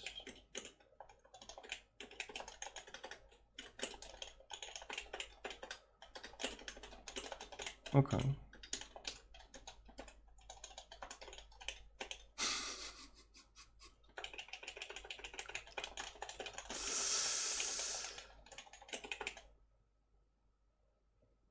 You know, like maybe,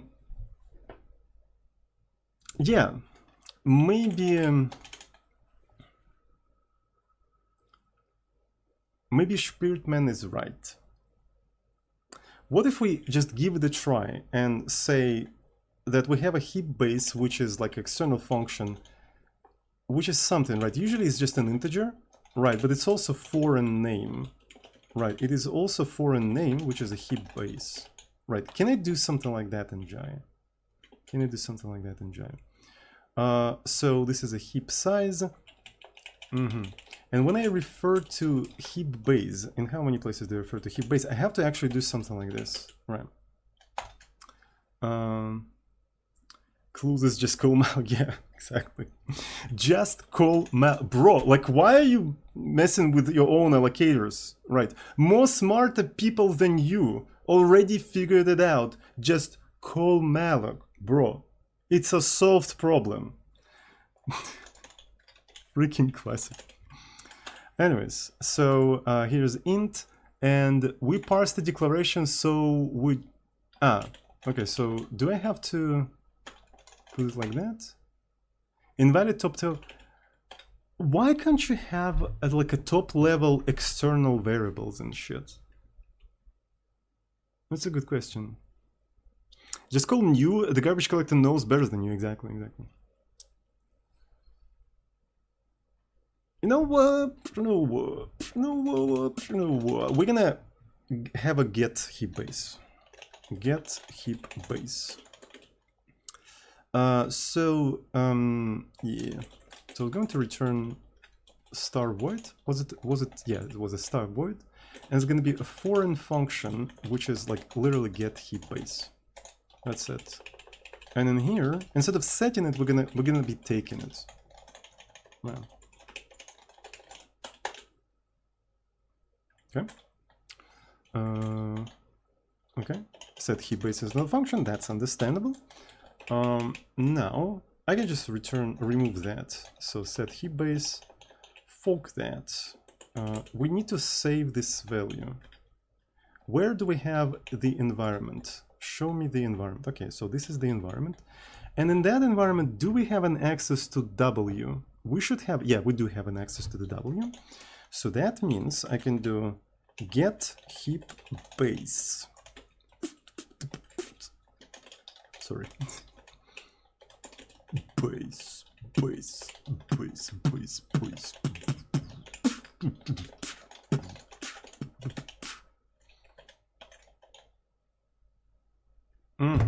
141. Aha. Coq text.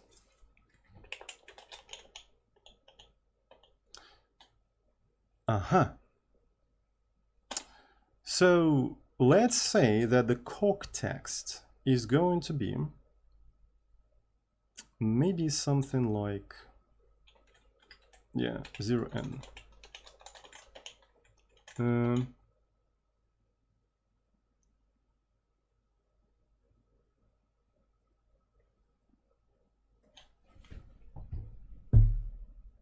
Almost there. So, oh shit. Yo, what the fuck? So, but this is with 64-bit support enabled. So it does null pointer exception, so where this is because there's no context in there. That's understandable. But let me take a look at that. Even mother flipping Firefox works. Like, what the fuck? Bro. And this is 64-bit. So do browsers just support 64 bits like out of the box now? Is that a thing? So about config, I think, accept the risk, and 64 memory, 64. Oh, okay. So, and it's a default one. Look at that. It's enabled by default. 64-bit available for everyone already? For free? So is it, we don't have to worry. We don't need Wasm 64 to 32. I can delete that repo. Still not widely adopted. Yeah, that's kind of the problem. But even if they enable it for everyone, I feel like there will be still a lot of Wasm 32 binaries and things that only can compile to Wasm. I don't know. Well, I mean, I don't know where I'm going with all of that, but yeah. Newest version. So it fails at null. Let's take a look at the stack trace. So score text. We try to display text, right? To score text. Okay. So and it tried to do a little bit of a temporary allocation. TL. Okay. So it tried to allocate like a buffer for that specific thing. So funnily enough, it didn't have enough shit for temporary allocated, apparently. Do I have to map temporary allocator as well? Do I even need temporary allocator, honestly? So 64, why can't I just have that? Bro, why the fuck are you allocating this buffer here? Are you okay? So then we do a score label. Okay, so here's a score label, and we copy, and can I? Yeah. I mean,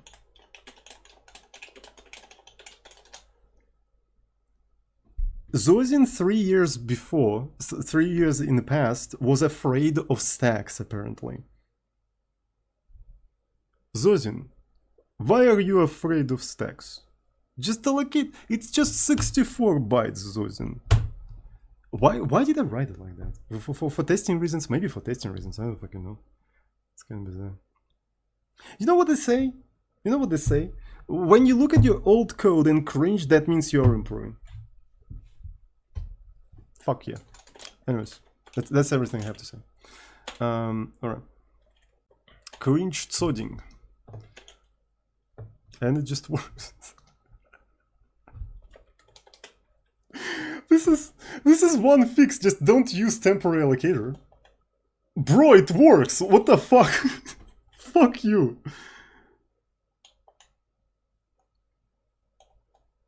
It just works. Like, that's it. This is 64 bits, by the way. Holy shit.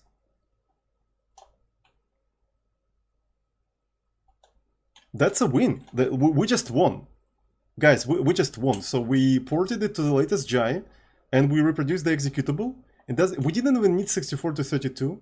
But I mean, this is because we're using the latest browsers, right? So all that is supported. Let's take a look at the Firefox. Firefox works? All right. So that seems to be cool.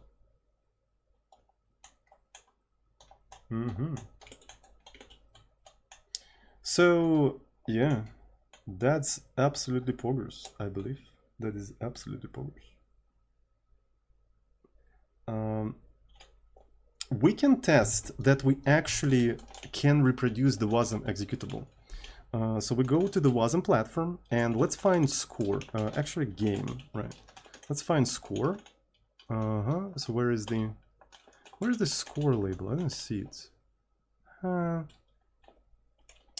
Score. Render score, okay. So where's the render score? So prepare text, score text. All right.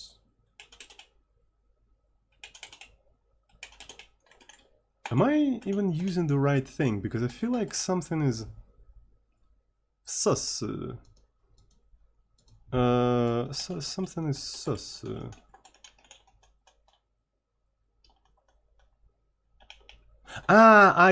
Yeah, okay.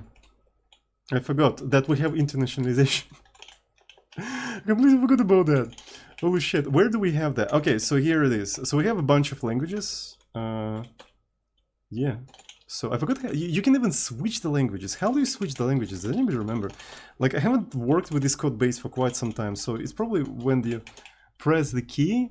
It's P. Okay, so let's switch the languages. Oh, okay, so now we have Russian. Now we have Ukrainian. So that's actually pretty cool. So I don't know which one is that. So what language is that? So let me see. It is probably, so after Russian, Ukrainian, Hungarian, Spanish, it's probably Galician. So then we even have, I think we even have Belarusian. Yeah. Quite a lot of languages. Japanese. As far as I know, it's Farsi, but it's in the wrong direction. So, and we had a little bit of work of doing right to left languages, I think. So how do I switch the direction? I don't remember. I think it's switch to a touch state. Yeah, it's L. Yeah, you can actually put it on the right side. Right, specifically for Farsi languages, like, I mean, for right to left languages. And what's funny is that it actually adapts. So we have this animation when the live basically moves into the bar. So if you have right to left interface, it also supports that. I'm sorry if it's badly rendered, right? So I really apologize if it's badly rendered. It's an unsolved computer science problem. I just did it in the most naive way, and it's probably horrible, so I really apologize for that. I tried my best, so yeah. So pull requests are open, right? So does it invert controls to? Not really. I don't think it inverts them. But I really like this little touch that this thing actually also works. Yeah. So now it's a different direction. Okay. What I wanted to change? I wanted to change something within this one, and in English score. Let's go to score and let's put test in here, right? Just to see if it's going to. To be fair, I think we're loading them dynamically, don't we? Or do we load them? I think we have some sort of a meta program. Damn, bro. I think we have some sort of a meta program. So there's a length, and do we have run anywhere? Where do we have run? Yeah. So type in for length, and for each name, yeah, so we kind of pre-generate stuff for this stuff. But then when it comes to configs, how do we load configs? I don't remember. Do we bake the configs or do we do something else? So there's a lang. How do we use lang?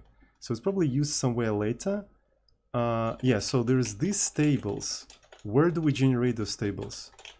We can try to grab this entire thing and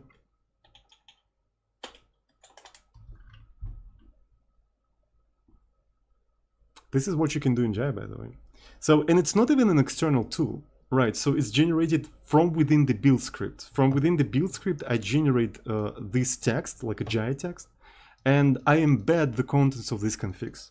So it's baked into the Wasm executable, so it doesn't load it dynamically or anything like that. It takes all of these configs in internationalization and just bakes them into the executable. Right, so which is kind of cool, I think. Very cool. So yeah, and if I try to rebuild the entire stuff, right, if I try to rebuild this entire stuff and go to localhost 69, as you can see, here is the test. So it seems to be working. It seems to be working. So yeah, we did a chat. So we ported this old code base to the newer Jai, and it wasn't that hard, honestly, right? So because the compiler itself doesn't try to obscure too much from you. It's pretty straightforward, right? If something doesn't work anymore, the compiler will just tell you what doesn't work. You can experiment, you can try things, and eventually fix it, right? So it doesn't. The cool thing about this compiler is just it doesn't stay on your way, in a sense. So yeah, pretty cool. All right, so yeah. Let's take a look at the subs, right? So thank you so much, Ducky23, for Twitch Prime subscription. Thank you, thank you, thank you. I guess that's it for today. Maybe we should rate somebody. We haven't rated anyone for quite some time, right? So do we have any recreational programmers streaming right now? Do we have anybody streaming? So, oh, we have Valigo, who's streaming right now. So he's probably streaming Jai as well. Okay, so this is a perfect candidate to raid. So let's go ahead and do that. So, Destroy Computers, thank you so much for the message. Always happy to see you streaming. Keep up the Lord's work. Thank you so much for the warm words and thank you for the sub. All right, so I'm gonna raid Vali. So at Valigo. All right. So did it start the raid? I don't know. I didn't press the enter. It's Jesus Christ. You can't put at in a raid. Right, in a raid name. You have to. That's so stupid. Yeah, without at. All right. So yeah, thank you everyone. Get ready for the raid, and I see you all on the next recreation programming session with Mr. Zozin. Love you all. Mwah.